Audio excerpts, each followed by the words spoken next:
Hello friends, welcome back to my channel.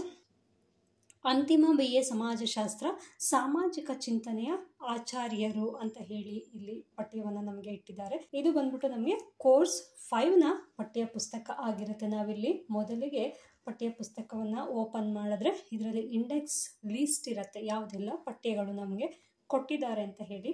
ಈ ಒಂದು ಪಟ್ಟಿಯನ್ನು ನೋಡ್ತಾ ಹೋದಾಗ ನಮಗೆ ಇಲ್ಲಿ ಒಟ್ಟು 4 ಬ್ಲಾಕ್ಗಳನ್ನು ಕೊಟ್ಟಿದ್ದಾರೆ. 4 ಬ್ಲಾಕ್ಗಳು ಸೇರಿ ಒಟ್ಟು 24 ಪಠ್ಯಗಳನ್ನು ನಮಗೆ ಕೊಟ್ಟಿದ್ದಾರೆ.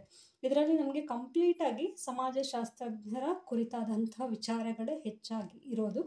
ಸಮಾಜಶಾಸ್ತ್ರಜ್ಞರು ಅಂದರೆ ಮುಖ್ಯವಾದಂತಹ ಸಮಾಜಶಾಸ್ತ್ರಜ್ಞರು ಯಾರೆಲ್ಲ ಬರ್ತಾರೆ ಅವರ ವಿಚಾರವನ್ನೇ ಇಲ್ಲಿ ನಮಗೆ ಡೀಪಾಗಿ ಕೊಟ್ಟಿರ್ತಾರೆ. ನಾವು ಇದುವರೆಗೂ ಪ್ರಥಮ ಮತ್ತು ದ್ವಿತೀಯ ವರ್ಷಗಳಲ್ಲಿ ಬರೀ ಸಮಾಜಶಾಸ್ತ್ರಜ್ಞರ ಹೆಸರುಗಳನ್ನು ಕೇಳಿದ್ವಿ, ಕೆಲವೊಂದಷ್ಟು ವ್ಯಾಖ್ಯಾನಗಳಲ್ಲಿ ಕೂಡ ಅವರ ಹೆಸರುಗಳನ್ನು ಕೇಳಿದ್ವಿ. ಆದರೆ ಇಲ್ಲಿ ಡೀಟೇಲ್ ಆಗಿ ನಾವು ಅವರ ಬಗ್ಗೆ ಅವರ ಪರಿಚಯವನ್ನು ಮಾಡ್ಕೊಳ್ತಾ ಹೋಗ್ತೀವಿ. ಹಾಗೆಯೇ ಅವರು ಸಮಾಜಶಾಸ್ತ್ರಕ್ಕೆ ಯಾವ ರೀತಿಯ ಕೊಡುಗೆಯನ್ನು ಕೊಟ್ಟಿದ್ದಾರೆ ಅನ್ನೋದನ್ನು ನೋಡ್ತಾ ಹೋಗ್ತೀವಿ. ಮೊದಲನೇ ಬ್ಲಾಕನ್ನು ತಗೊಂಡ್ರೆ ಇದು ಪೇಪರ್ 5ನ ಪುಸ್ತಕ ಆಗಿರುತ್ತೆ. ಇಲ್ಲಿ ಮೊದಲನೇ ಬ್ಲಾಕನ್ನು ತಗೊಂಡ್ರೆ ಮೊದಲನೇ ಘಟಕ ನಮಗೆ ಏನನ್ನು ಇಟ್ಟಿದ್ದಾರೆ ಅಂತಂದರೆ ಇದರಲ್ಲಿ ಸಾಮಾಜಿಕ ಚಿಂತನೆ ಅನ್ನುವಂಥ ಒಂದು ಘಟಕವನ್ನು ಇಟ್ಟಿದ್ದಾರೆ. ಈ ಘಟಕ ತುಂಬ ಮುಖ್ಯವಾದಂತಹ ಒಂದು ಘಟಕ ಆಗಿರುತ್ತೆ. ಯಾಕೆ ಅಂತಂದರೆ ನಾವು ಹಳೆಯ ಪ್ರಶ್ನೆ ಪತ್ರಿಕೆಗಳನ್ನು ನೋಡಿದಾಗ ಈ ಒಂದು ಪಠ್ಯಕ್ಕೆ ಸಂಬಂಧಪಟ್ಟಂತೆ ಎಲ್ಲ ಟಾಪಿಕ್ನ ಮೇಲೆ ಕೂಡ ಪ್ರಶ್ನೆಗಳನ್ನು ತೆಗೆದಿದ್ದಾರೆ. ಇದು 5 ಅಂಕಕ್ಕೆ ಆಗಿರ್ಬೋದು, 10, 15 3 ಬ್ಲಾಕ್ಗಳಲ್ಲೂ ಕೂಡ ಇದಕ್ಕೆ ಸಂಬಂಧಪಟ್ಟಂಥ ಪ್ರಶ್ನೆಗಳನ್ನು ಬೇರೆ ಬೇರೆ ಪ್ರಶ್ನೆ ಪತ್ರಿಕೆಗಳಲ್ಲಿ ನಾವು ನೋಡಿದ್ವಿ. ಹಾಗಾಗಿ ಈ ಒಂದು ಪಠ್ಯ ಅಥವಾ ಈ ಒಂದು ಚಾಪ್ಟರ್ ಅನ್ನೋದೇನಿದೆ ಘಟಕ 1 ಸಾಮಾಜಿಕ ಚಿಂತನೆ ಅನ್ನುವಂಥದ್ದು ತುಂಬ ಮುಖ್ಯವಾದಂಥ ಒಂದು ಘಟಕ ಆಗುತ್ತೆ. ನಾವು ಈ ಘಟಕಕ್ಕೆ ಕುರಿತಂತೆ ನೋಡ್ತಾ ಹೋಗೋದಾದರೆ ಮೊದಲಿಗೆ ಏನಿದೆ ಸಾಮಾಜಿಕ ಚಿಂತನೆ ಅಂತ ಹೇಳಿ ಇದರಲ್ಲಿ ಯಾವುದೆಲ್ಲ ಟಾಪಿಕ್ಗಳು ಬರುತ್ತೆ ಅಂದರೆ ಸಾಮಾಜಿಕ ಚಿಂತನೆ, ಮಾನವ ಚಿಂತನೆಯ 5 ಮಾರ್ಗಗಳು, ಸಮಾಜಶಾಸ್ತ್ರ ಮತ್ತು ಸಾಮಾಜಿಕ ಚಿಂತನೆ, ಸಾಮಾಜಿಕ ಚಿಂತನೆಯ ಬೆಳವಣಿಗೆ, ಈ ಇಷ್ಟು ಟಾಪಿಕ್ಗಳನ್ನು ಇದು ಒಳಗೊಂಡಿದೆ. ಇದರಲ್ಲಿ ನಾವು ನೋಡೋದಾದರೆ ಮೊದಲಿಗೆ ಸಾಮಾಜಿಕ ಚಿಂತನೆ ಅಂತ ಹೇಳಿ ನಮಗೆ ಪೀಠಿಕೆಯನ್ನು ಕೊಟ್ಟಿರ್ತಾರೆ. ಅದರ ನಂತರ ಏನಿರುತ್ತೆ ಇಲ್ಲಿ ಸಾಮಾಜಿಕ ಚಿಂತನೆಯ ವ್ಯಾಖ್ಯೆಗಳನ್ನು ಕೇಳಿದ್ದಾರೆ. ಈ ಒಂದು ವ್ಯಾಖ್ಯೆಗಳಿಗೆ ಕುರಿತಾಗಿ ಪ್ರಶ್ನೆಯನ್ನು ನಮಗೆ ಹಳೆ ಪ್ರಶ್ನೆ ಪತ್ರಿಕೆಯಲ್ಲಿ ತೆಗೆದಿದ್ದಾರೆ. ಮೊದಲಿಗೆ ಸಾಮಾಜಿಕ ಚಿಂತನೆಯ ಅರ್ಥ ಮತ್ತು ಗುಣಲಕ್ಷಣಗಳು ಅಂತ ಹೇಳಿ ಏನು ಹೆಡ್ಡಿಂಗ್ ಇದೆಯಲ್ಲ, ಈ ಒಂದು ಹೆಡ್ಡಿಂಗಿಗೆ ಸಂಬಂಧಪಟ್ಟಂತೆ ಅರ್ಥವನ್ನು ಸಹ ಕೇಳಿದ್ದಾರೆ. ಅಥವಾ ಸಾಮಾಜಿಕ ಚಿಂತನೆ ಎಂದರೇನು ಅಂತ ಸಹ ಪ್ರಶ್ನೆಯನ್ನು ಕೇಳ್ಬೋದು. ಮತ್ತು ಸಾಮಾಜಿಕ ಚಿಂತನೆ ಎಂದರೇನು ಮತ್ತು ಸಾಮಾಜಿಕ ಚಿಂತನೆಯ ಗುಣಲಕ್ಷಣಗಳನ್ನು ವಿವರಿಸಿ ಅಂತ ಸಹ ಪ್ರಶ್ನೆಯನ್ನು ಕೇಳ್ಬೋದು. ಆ ರೀತಿ ಪ್ರಶ್ನೆಯನ್ನು ತೆಗೆದ್ರೆ ನಾವು ಹೇಗೆ ಉತ್ತರವನ್ನು ಬರೀಬೇಕು ಅಂತ ಹೇಳಿ ನಾವು ನೋಡೋದಾದರೆ ನೆಕ್ಸ್ಟ್ ನಾನು ಇಲ್ಲಿ ನೋಟ್ಸನ್ನು ಮಾಡಿಟ್ಟಿದ್ದೀನಿ. ಆ ನೋಟ್ಸ್ಗೆ ಹೋಗೋಣ. ಈ ಒಂದು ಪಠ್ಯಕ್ಕೆ ಸಂಬಂಧಪಟ್ಟಂತೆ ನಮಗೆ ಕೇಳುವಂತಹ ಮೊದಲ ಪ್ರಶ್ನೆ ಅಂತಂದರೆ ಸಾಮಾಜಿಕ ಚಿಂತನೆ ಎಂದರೇನು ಅಂತ ಹೇಳಿ ಕೇಳ್ಬೋದು, ಅಥವಾ ಸಾಮಾಜಿಕ ಚಿಂತನೆಯ ವ್ಯಾಖ್ಯೆಗಳನ್ನು ವಿವರಿಸಿ ಅಂತ ಹೇಳಿ ಕೇಳ್ಬೋದು. ಆ ಒಂದು ಪ್ರಶ್ನೆಯನ್ನು ಕೇಳಿದರೆ ಹೇಗೆ ಉತ್ತರವನ್ನು ಬರಿಬೇಕು ಅಂತ ಹೇಳಿ ನೋಡೋದಾದರೆ, ನಮ್ಮನೆ ಸಮಸ್ಯೆಗಳ ಬಗ್ಗೆ ಯೋಚನೆ ಮಾಡ್ತಿದ್ರೆ ಅದು ಮನೆಯ ಸಮಸ್ಯೆ ಆಗಿರುತ್ತೆ ಅಥವಾ ಮನೆಯ ಬಗ್ಗೆ ಚಿಂತೆ ಆಗಿರುತ್ತೆ. ಅದನ್ನು ಮನೆಯಿಂದ ಹೊರತುಪಡಿಸಿ ನಮ್ಮ ಸುತ್ತಮುತ್ತ ಇರುವಂತಹ ಪರಿಸರದಲ್ಲಿ ಆಗುವಂತಹ ಬದಲಾವಣೆಗಳಾಗಿರ್ಬೋದು ಅಥವಾ ಸಮಸ್ಯೆಗಳನ್ನಾಗಿರ್ಬೋದು, ನಾವೇನು ಪ್ರತಿನಿತ್ಯ ನೋಡ್ತಾ ಇರ್ತೀವಲ್ಲ, ಇಂತಹ ಒಂದು ಸಮಸ್ಯೆಗಳ ಕುರಿತಾಗಿ ನಾವು ಯೋಚನೆಯನ್ನು ಮಾಡಿದರೆ ನಾವು ಅದನ್ನು ಏನಂತ ಹೇಳ್ತೀವಿ, ಸಾಮಾಜಿಕ ಚಿಂತನೆ ಅಂತ ಹೇಳಿ ಹೇಳಲಾಗುತ್ತೆ. ನಮ್ಮ ಸುತ್ತಮುತ್ತ ಇರುವಂತಹ ಸಮಾಜದ ಬಗ್ಗೆ ಯೋಚನೆ ಮಾಡೋದಕ್ಕೆ ನಾವು ಸಾಮಾಜಿಕ ಚಿಂತನೆ ಅಂತ ಹೇಳಿ ಕರೆಯಲಾಗುತ್ತೆ. ಇದೆಷ್ಟೇ ಸಿಂಪಲ್ಲು. ಸಾಮಾಜಿಕ ಚಿಂತನೆ ಅಂತಂದರೆ ಸಮಾಜದಲ್ಲಿನ ಜನರ ನಡುವಿನ ಸಂಬಂಧಗಳು, ಅಂದರೆ ನಮ್ಮ ಸುತ್ತಮುತ್ತ ಇರುವಂತಹ ಜನರ ನಡುವೆ ನಮ್ಮ ಸಂಬಂಧ ಹೇಗಿದೆ ಅನ್ನುವಂಥದ್ದಾಗಿರ್ಬೋದು, ಅವರ ಪರಸ್ಪರ ಕ್ರಿಯೆಗಳು ಅಥವಾ ಅವರು ಯಾವ ರೀತಿ ಕೆಲಸ ಕಾರ್ಯಗಳನ್ನು ಮಾಡ್ತಾರೆ, ಅವರ ಮತ್ತು ನಮ್ಮ ನಡುವಿನ ಸಂಬಂಧ ಹೇಗಿದೆ. ಹಾಗೆಯೇ ಸಾಮಾಜಿಕ ಸಮಸ್ಯೆಗಳು ಅಂದರೆ ನಮ್ಮ ಸುತ್ತಮುತ್ತ ನಮ್ಮ ಸಮಾಜದಲ್ಲಿ ಇರುವಂತಹ ಕೆಲವೊಂದಷ್ಟು ಸಮಸ್ಯೆಗಳು ಮತ್ತು ಒಟ್ಟಾರೆ ಸಾಮಾಜಿಕ ಜೀವನದ ಬಗ್ಗೆ ಮಾಡುವ ಆಳವಾದ ಆಲೋಚನೆ ಮತ್ತು ವಿಶ್ಲೇಷಣೆಯಾಗಿರುತ್ತೆ. ಒಟ್ಟಾರೆಯಾಗಿ ಸಾಮಾಜಿಕ ಜೀವನದ ಬಗ್ಗೆ ಅಂದರೆ ನಮ್ಮ ಸಮಾಜದ ಬಗ್ಗೆ ನಾವು ಮಾಡುವಂತಹ ಆಳವಾದ ಯೋಚನೆ ಮತ್ತು ವಿಶ್ಲೇಷಣೆಯನ್ನು ಸಾಮಾಜಿಕ ಚಿಂತನೆ ಅಂತ ಹೇಳಿ ಕರೆಯಲಾಗುತ್ತೆ. ಈ ಒಂದು ಸಾಮಾಜಿಕ ಚಿಂತನೆಯ ಕುರಿತಾಗಿ ವಿವಿಧ ಸಮಾಜಶಾಸ್ತ್ರಜ್ಞರು ಒಂದಷ್ಟು ವ್ಯಾಖ್ಯಾನಗಳನ್ನು ಕೊಟ್ಟಿದ್ದಾರೆ. ಇಲ್ಲಿ ಒಂದು 3-4 ವ್ಯಾಖ್ಯಾನಗಳಿದೆ ಅಂತ ಅಂದ್ಕೊಳ್ತೀನಿ. ನಾವೊಂದು 3 ವ್ಯಾಖ್ಯಾನಗಳನ್ನು ಸರಿಯಾಗಿ ಕಲ್ತ್ಕೊಂಡ್ರೆ ಸಾಕಾಗತ್ತೆ. ಇದರಲ್ಲಿ ಮೊದಲನೇದು ರೋಲಿನ್ ಚಾಂಬ್ಲಿಸ್. ಯಾರು? ರೋಲಿನ್ ಚಾಂಬ್ಲಿಸ್ ರವರ ಪ್ರಕಾರ ಸಾಮಾಜಿಕ ಚಿಂತನೆಯು ಮಾನವ ಸಂಬಂಧಗಳಿಗೆ ಮತ್ತು ಸಹಜೀವಿಗಳಿಗೆ ಸಂಬಂಧಿಸಿದ್ದಾಗಿದೆ. ನಾವೀಗಾಗಲೇ ಈ ಒಂದು ವಿಚಾರವನ್ನು ನೋಡಿದ್ವಿ. ಸಾಮಾಜಿಕ ಚಿಂತನೆ ಅನ್ನುವಂಥದ್ದು ಮಾನವ ಮತ್ತು ಇತರ ಮಾನವನ ನಡುವೆ ಸಂಬಂಧ ಯಾವ ರೀತಿ ಅನ್ನುವಂಥದ್ದು ಮತ್ತು ಮಾನವ ಮತ್ತು ಇತರ ಜೀವಿಗಳ ನಡುವಿನ ಸಂಬಂಧಗಳಿಗೆ ಸಂಬಂಧಿಸಿದ್ದಾಗಿರುತ್ತೆ. ಬರೀ ಇಲ್ಲಿ ಮಾನವನ ಬಗ್ಗೆ ಮಾತ್ರ ಅಲ್ಲ, ಇಲ್ಲಿ ವ್ಯಕ್ತಿಯ ಬಗ್ಗೆ ಮಾತ್ರ ಅಲ್ಲ, ಇತರ ಜೀವಿಗಳ ಬಗ್ಗೆ ಕೂಡ ಇಲ್ಲಿ ಯೋಚನೆ ಮಾಡುವುದನ್ನು ಸಾಮಾಜಿಕ ಚಿಂತನೆ ಅಂತ ಹೇಳಿ ಕರೆಯಲಾಗುತ್ತೆ. ಇದನ್ನು ಯಾರು ಹೇಳಿದ್ದು? ರೋಲಿನ್ ಚಾಂಬ್ಲಿಸ್ ರವರು ಹೇಳಿರುವಂತಹದ್ದು. ಎಮೋರಿ ಎಸ್ ಬೊಗಾಡಸ್ ರವರ ಪ್ರಕಾರ, ಎಮೋರಿ ಎಸ್ ಬೊಗಾಡಸ್ ರವರ ಪ್ರಕಾರ ಇದು ಮಾನವ ಇತಿಹಾಸದ ಭೂತ ಮತ್ತು ವರ್ತಮಾನದಲ್ಲಿ ಸಾಮಾಜಿಕ ಸಮಸ್ಯೆಗಳ ಬಗ್ಗೆ ವ್ಯಕ್ತಿ ಅಥವಾ ಗುಂಪುಗಳು ಮಾಡುವ ಚಿಂತನೆಯ ಪ್ರತಿಫಲವಾಗಿದೆ.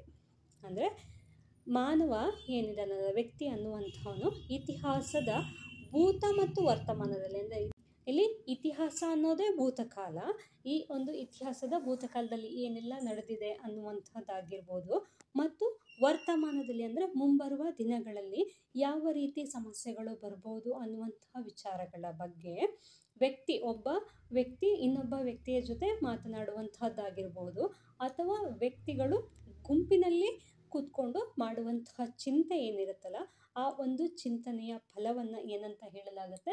ಸಾಮಾಜಿಕ ಚಿಂತನೆ ಅಂತ ಹೇಳಲಾಗತ್ತೆ. H.E. ಜಾನ್ಸನ್ ರವರ ಪ್ರಕಾರ ಇದು ವ್ಯಕ್ತಿ ಮತ್ತು ಅವನ ಸಹಪಾಠಿಗಳ ನಡುವೆ, ಇಲ್ಲಿ ಒಬ್ಬ ವ್ಯಕ್ತಿಯ ಬಗ್ಗೆ ಮಾತ್ರ ಅವನು ಯೋಚನೆ ಮಾಡ್ತಿಲ್ಲ, ಜೊತೆಗೆ ಅವನ ಸಹಪಾಠಿಗಳ ಒಟ್ಟಾರೆ ಅಭಿವೃದ್ಧಿಯ ಬಗ್ಗೆ ಮಾಡುವಂತಹ ಚಿಂತನೆ.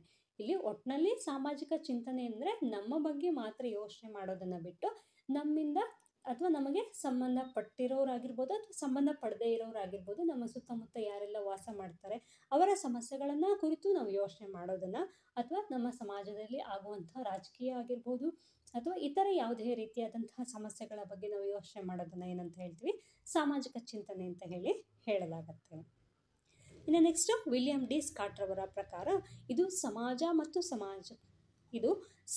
ಮತ್ತು ಸಾಮಾಜಿಕ ಜೀವನಕ್ಕೆ ಸಂಬಂಧಿಸಿದ ಸಿದ್ಧಾಂತಗಳನ್ನು ವ್ಯವಸ್ಥಿತವಾಗಿ ಮಾಡುವಂತಹ ಒಂದು ಪ್ರಯತ್ನವಾಗಿದೆ. ವಿಲಿಯಂ ಡಿ ಸ್ಕಾಟ್ ರವರು ಏನಂತ ಹೇಳ್ತಾರೆ? ಸಮಾಜ ಮತ್ತು ಸಾಮಾಜಿಕ ಜೀವನ, ಸಮಾಜ ಅಂದರೆ ನಮ್ಮ ಸುತ್ತಮುತ್ತ ಇರುವಂತಹ ಒಂದು ಪರಿಸರವನ್ನು ಸಮಾಜ ಅಂತ ಹೇಳಿ ಕರೆಯಲಾಗುತ್ತೆ. ಜೊತೆಗೆ ಅಲ್ಲಿ ನಡೆಯುವಂತಹ ಜೀವನ, ನಾವು ಹೇಗೆ ವಾಸ ಮಾಡ್ತಿರ್ತೀವಲ್ಲ ಆ ಒಂದು ಸಾಮಾಜಿಕ ಜೀವನಕ್ಕೆ ಸಂಬಂಧಿಸಿದಂತಹ ಸಿದ್ಧಾಂತಗಳನ್ನು ಆ ವ್ಯಕ್ತಿಗೆ ಮತ್ತು ಆ ಸುತ್ತಮುತ್ತ ಇರುವಂತಹ ಪರಿಸರಕ್ಕೆ ಇರುವಂತಹ ಕೆಲವೊಂದಷ್ಟು ರೂಲ್ಸ್ ರೆಗ್ಯುಲೇಷನ್ಸ್ ಅಂತ ಏನಿರುತ್ತಲ್ಲ ಆ ಒಂದು ಸಿದ್ಧಾಂತಗಳನ್ನು ವ್ಯವಸ್ಥಿತವಾಗಿ ಮಾಡುವಂತಹ ಒಂದು ಪ್ರಯತ್ನವಾಗಿರುತ್ತೆ. ಅದನ್ನು ವ್ಯವಸ್ಥಿತವಾಗಿ ಅಥವಾ ಸಿಸ್ಟಮೆಟಿಕ್ ಆಗಿ ಮಾಡುವಂತಹ ಒಂದು ಪ್ರಯತ್ನ ಆಗಿರುತ್ತೆ. ಅದು ಪ್ರಾಚೀನ ಅಥವಾ ಆಧುನಿಕವಾಗಿರ್ಬೋದು, ಅದು ಹಳೇದಾಗಿರ್ಬೋದು ಅಥವಾ ಹೊಸದಾಗಿ ನಾವು ಒಂದಷ್ಟು ರೂಲ್ಸ್ಗಳನ್ನು ಕ್ರಿಯೇಟ್ ಮಾಡೋದಾಗಿರ್ಬೋದು, ಅದು ವೈಜ್ಞಾನಿಕವಾಗಿರ್ಬೋದು ಅಥವಾ ಅವೈಜ್ಞಾನಿಕವಾಗಿರ್ಬೋದು. ಇದು ರೂಲ್ಸ್ಗಳು ಹೀಗೆ ಇರಬೇಕು ಅಂತ ಯಾವುದೇ ರೀತಿ ಕಂಡೀಷನ್ಸ್ ಇಲ್ಲ. ಅದು ಹಳೇದಾಗಿರ್ಬೋದು, ಹಳೇದನ್ನು ನಾವು ಮತ್ತೆ ಹೊಸದಾಗಿ ತರುವಂತಹ ಪ್ರಯತ್ನ ಆಗಿರ್ಬೋದು ಅಥವಾ ಹೊಸದಾಗಿ ನಾವು ಮಾಡುವಂತಹ ಪ್ರಯತ್ನಗಳಾಗಿರ್ಬೋದು. ವೈಜ್ಞಾನಿಕ ಅಂತಂದರೆ ಸೈಂಟಿಫಿಕ್ ಆಗಿ ಇರುವಂತಹ ಒಂದಷ್ಟು ಸಿದ್ಧಾಂತಗಳಾಗಿರ್ಬೋದು ಅಥವಾ ಅವೈಜ್ಞಾನಿಕ ಅಂದರೆ ಕೆಲವೊಂದಷ್ಟು ಮೂಢನಂಬಿಕೆಗಳ ಆಧಾರದ ಮೇಲೆ ಕೂಡ ಜಾರಿಗೆ ತರುವಂತಹ ಅಥವಾ ಜಾರಿಗೆ ತರುವಂತಹ ವ್ಯವಸ್ಥೆಯನ್ನು ಏನಂತ ಹೇಳ್ತಾರೆ? ಸಾಮಾಜಿಕ ಚಿಂತನೆ ಅಂತ ಹೇಳಲಾಗತ್ತೆ.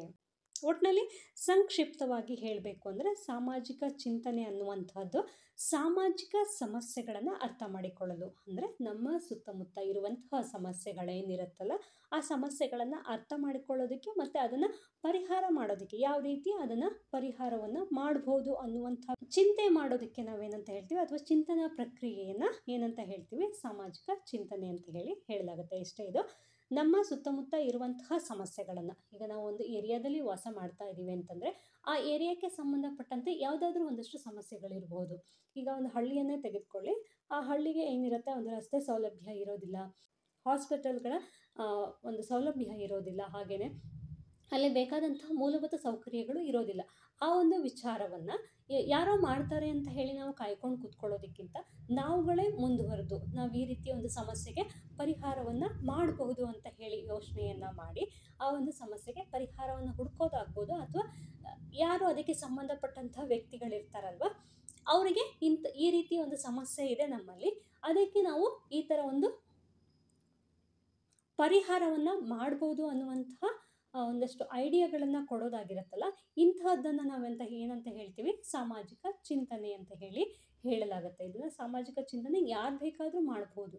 ನಾವು ನಮ್ಮ ಸುತ್ತಮುತ್ತ ಇರುವಂತಹ ಸಮಸ್ಯೆಗಳನ್ನು ಅರಿತುಕೊಂಡು ಅದಕ್ಕೆ ಯಾವ ರೀತಿ ಪರಿಹಾರವನ್ನು ಕೊಡ್ಬೋದು ಅನ್ನೋದನ್ನ ಯೋಚನೆ ಮಾಡೋದನ್ನೇ ಸಾಮಾಜಿಕ ಚಿಂತನೆ ಅಂತ ಹೇಳಲಾಗುತ್ತೆ. ಇನ್ನು ನೆಕ್ಸ್ಟ್, ಸಾಮಾಜಿಕ ಚಿಂತನೆಯ ಗುಣಲಕ್ಷಣಗಳು. ಸಾಮಾಜಿಕ ಚಿಂತನೆಯ ಪ್ರಮುಖ ಗುಣಲಕ್ಷಣಗಳು ಏನೆಲ್ಲ ಇರುತ್ತೆ ಅಂತ ನೋಡೋದಾದ್ರೆ, ಇದನ್ನು ಸಹ ಪ್ರಶ್ನೆಯನ್ನು ಕೇಳಿದರೆ, ಒಂದು 2-3 ಬಾರಿ ರಿಪೀಟ್ ಆಗಿರುವಂತಹ ಪ್ರಶ್ನೆ ಇದು. 10 ಅಂಕಕ್ಕೆ ಪ್ರಶ್ನೆಯನ್ನು ಕೇಳಿದ್ದಾರೆ. ಮೊದಲನೆಯ ಪಾಯಿಂಟನ್ನು ನೋಡೋದಾದರೆ, ನಿರಂತರ ಮತ್ತು ಒಟ್ಟುಗೂಡಿದ ಸ್ವಭಾವ. ನಿರಂತರ ಮತ್ತು ಒಟ್ಟುಗೂಡಿದ ಸ್ವಭಾವ, ಇದನ್ನು ಪಾಯಿಂಟ್ ವೈಸ್ ನಾವು ಬರೀಬೇಕಾಗುತ್ತೆ. ಪಾಯಿಂಟ್ಗಳನ್ನು ಮಾತ್ರ ಕಲ್ತ್ಕೊಂಡ್ರೆ ಸಾಕು, ಇನ್ನು ವಿವರಣೆ ಏನಿದೆಯಲ್ಲ ಅದನ್ನು ನೀವು ಸ್ವಂತ ವಾಕ್ಯಗಳಲ್ಲಿ ಅಥವಾ ಸ್ವಂತವಾಗಿ ಏನು ಬೇಕಾದರೂ ಬರಿಬೋದಾಗಿರುತ್ತೆ. ಮೊದಲನೆಯದು ನಿರಂತರ ಮತ್ತು ಒಟ್ಟುಗೂಡಿದ ಸ್ವಭಾವ. ಎರಡನೆಯದು ಗುಂಪಿಗೆ ಸೀಮಿತವಾಗಿಲ್ಲ. ಮೂರನೆಯದು ಅಮೂರ್ತ ಸ್ವಭಾವ. ನಾಲ್ಕನೆಯದು ವೈಜ್ಞಾನಿಕವಾಗಿಲ್ಲದಿರುವ ಸಾಧ್ಯತೆ. ಇನ್ನು ನೆಕ್ಸ್ಟು 5ನೇದು ಪ್ರದೇಶದಿಂದ ಪ್ರದೇಶಕ್ಕೆ ಭಿನ್ನ. 6 ಲಿಖಿತ ಅಥವಾ ಅಲಿಖಿತ. 7 ಸಾಮಾಜಿಕ ಸಮಸ್ಯೆಗಳಿಗೆ ಸಂಬಂಧಿಸಿದೆ. 8 ವಿವಿಧ ಸಮುದಾಯಗಳ ಕೊಡುಗೆಯಾಗಿರುತ್ತೆ. ಹಾಗೆಯೇ ನೆಕ್ಸ್ಟು ಕಠಿಣ ಸನ್ನಿವೇಶಗಳಿಂದ ಉಗಮ. ಇದಿಷ್ಟು ಸಾಮಾಜಿಕ ಚಿಂತನೆಯ ಗುಣಲಕ್ಷಣಗಳು ಆಗಿರುತ್ತೆ. ಮೊದಲನೇ ಪಾಯಿಂಟನ್ನು ನಾವಿಲ್ಲಿ ನೋಡೋದಾದರೆ, ನಿರಂತರ ಮತ್ತು ಒಟ್ಟುಗೂಡಿದ ಸ್ವಭಾವ. ಹಾಗಂತಂದರೆ ಏನು? ನಿರಂತರ ಮತ್ತು ಒಟ್ಟುಗೂಡಿದ ಸ್ವಭಾವ ಅಂತಂದರೆ, ಸಾಮಾಜಿಕ ಚಿಂತನೆಯು ಒಂದು ನಿರಂತರ ಪ್ರಕ್ರಿಯೆ. ಸಾಮಾಜಿಕ ಚಿಂತನೆ ಎನ್ನುವಂಥದ್ದು ಒಂದು ನಿರಂತರ ಪ್ರಕ್ರಿಯೆ ಆಗಿರುತ್ತೆ. ನಾವು ಇಷ್ಟನ್ನು ಮಾತ್ರ ಯೋಚನೆ ಮಾಡಬೇಕು, ಇದರಿಂದ ಮುಂದೆ ನಾವೇನು ಯೋಚನೆ ಮಾಡಬಾರ್ದು, ಅಥವಾ ನಾವು ಇವತ್ತು ನಾಳೆ ಮಾತ್ರ ಯೋಚನೆ ಮಾಡಬೇಕು, ನಾಡಿದ್ದು ಯೋಚನೆ ಮಾಡಬಾರ್ದು ಅಂತ ಯಾವುದೇ ರೀತಿ ರೂಲ್ಸ್ ಇಲ್ಲ ಇದಕ್ಕೆ. ಸಾಮಾಜಿಕ ಚಿಂತನೆ ಅನ್ನುವಂಥದ್ದು ನಿರಂತರವಾದಂತಹ ಒಂದು ಪ್ರಕ್ರಿಯೆಯಾಗಿರುತ್ತೆ. ಇದು ಹಳೆಯ ಅನುಭವ ಮತ್ತು ಚಿಂತನೆಗಳನ್ನು ಹೊಸದರೊಂದಿಗೆ ಸಂಯೋಜಿಸುತ್ತದೆ. ಈ ಸಾಮಾಜಿಕ ಚಿಂತನೆ ಅನ್ನುವಂಥದ್ದು ಹಳೆಯ ಅನುಭವ ಅಂದರೆ, ಹಿಂದೆ ಏನಾದರೂ ಒಂದು ಇನ್ಸಿಡೆಂಟ್ ಆಗಿದ್ರೆ ಆ ಒಂದು ಇನ್ಸಿಡೆಂಟ್ನ ಅನುಭವದ ಆಧಾರದ ಮೇಲೆ ಮುಂದೆ ಯಾವ ರೀತಿ ಬದಲಾವಣೆಗಳನ್ನು ಮಾಡಬಹುದು ಅನ್ನುವಂಥ ಹೊಸ ಒಂದು ಯೋಜನೆಗೆ ಅಡಿಪಾಯವನ್ನು ಹಾಕೋದು ಆಗಿರುತ್ತೆ. ಹೊಸದರೊಂದಿಗೆ ಸಂಯೋಜಿಸಿರುತ್ತದೆ. ಇದು ಮಾನವನು ಪ್ರಕೃತಿ ಮತ್ತು ಸಾಮಾಜಿಕ ಸನ್ನಿವೇಶಗಳಿಗೆ ಹೊಂದಿಕೊಳ್ಳಲು ಮಾಡುವ ಪ್ರಯತ್ನದ ಭಾಗವಾಗಿದೆ. ಹಳೆಯ ಅನುಭವ ಮತ್ತು ಚಿಂತನೆಗಳನ್ನು ಹೊಸದರೊಂದಿಗೆ ಸೇರಿಸೋದೇನಿದೆಯಲ್ಲ, ಇದು ಮಾನವನು ಪ್ರಕೃತಿ ಮತ್ತು ಸಾಮಾಜಿಕ ಸನ್ನಿವೇಶಗಳಿಗೆ ಹೊಂದ್ಕೊಳ್ಳೋದಕ್ಕೆ ಮಾಡುವಂತಹ ಒಂದು ಪ್ರಯತ್ನದ ಭಾಗವಾಗಿರುತ್ತದೆ. ನೆಕ್ಸ್ಟ್ 2ನೇ ಪಾಯಿಂಟು, ಗುಂಪಿಗೆ ಸೀಮಿತವಾಗಿಲ್ಲ. ಗುಂಪಿಗೆ ಸೀಮಿತವಾಗಿಲ್ಲ ಅಂತಂದರೆ, ಸಾಮಾಜಿಕ ಚಿಂತನೆಗಳು ಇಡೀ ಮಾನವ ಸಮಾಜಕ್ಕೆ ಸಂಬಂಧಿಸಿರುತ್ತದೆ. ಈ ಒಂದು ಸಾಮಾಜಿಕ ಚಿಂತನೆ ಅನ್ನುವಂತಹದ್ದನ್ನು ಯಾರೋ ಒಬ್ಬ ವ್ಯಕ್ತಿ ಮಾತ್ರ ಮಾಡಬೇಕು. ನಾನು ರಾಜಕೀಯದಲ್ಲಿದ್ದೀನಿ, ನಾನು ಮಾತ್ರ ಸಮಾಜದ ಬಗ್ಗೆ ಯೋಚನೆ ಮಾಡಬೇಕು, ನೀವೆಲ್ಲ ಜನಸಾಮಾನ್ಯರು, ನೀವೆಲ್ಲ ಯೋಚನೆ ಮಾಡೋಂಗಿಲ್ಲ, ಆ ಥರ ಯಾರೂ ಕೂಡ ಹೇಳುವಂತಿಲ್ಲ. ಇಲ್ಲಿ ಸಮಾಜದಲ್ಲಿ ವಾಸಿಸುವಂತಹ ಪ್ರತಿಯೊಬ್ಬ ವ್ಯಕ್ತಿ ಕೂಡ ಸಾಮಾಜಿಕವಾಗಿ ಚಿಂತನೆಯನ್ನು ಮಾಡಬಹುದಾಗಿರುತ್ತೆ. ಕೆಲವು ಚಿಂತನೆಗಳು ಒಂದು ಗುಂಪಿಗೆ ಉಪಯುಕ್ತವಾಗಿದ್ದರೆ ಇತರರಿಗೆ ಹಾನಿಕಾರವಾಗಬಹುದು. ಈ ಒಂದು ಸಾಮಾಜಿಕ ಚಿಂತನೆ ಅನ್ನುವಂಥದ್ದು ಪರ್ಟಿಕ್ಯುಲರ್ ಆಗಿ ಇಂಥವರೇ ಮಾಡಬೇಕು ಅನ್ನುವಂಥ ಯಾವುದೇ ರೀತಿಯ ರೂಲ್ಸ್ ಇಲ್ಲ. ಇದನ್ನು ಯಾರು ಬೇಕಾದರೂ ಮಾಡ್ಬೋದು.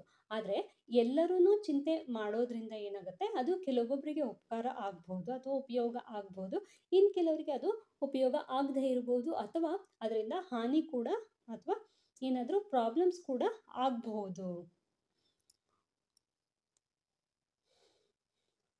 ಇಲ್ಲಿ ಉದಾಹರಣೆಯಾಗಿ ನಾವು ನೋಡೋದಾದರೆ ನಾಜಿಗಳ ಆರ್ಯ ಜನಾಂಗ ಅನ್ನುವಂಥ ಒಂದು ಜನಾಂಗ ಇದೆ. ಅವ್ರನ್ನ ಶ್ರೇಷ್ಠರು ಅಂತ ಹೇಳಿ ಪರಿಗಣಿಸಲಾಗ್ತಿತ್ತು. ಇದು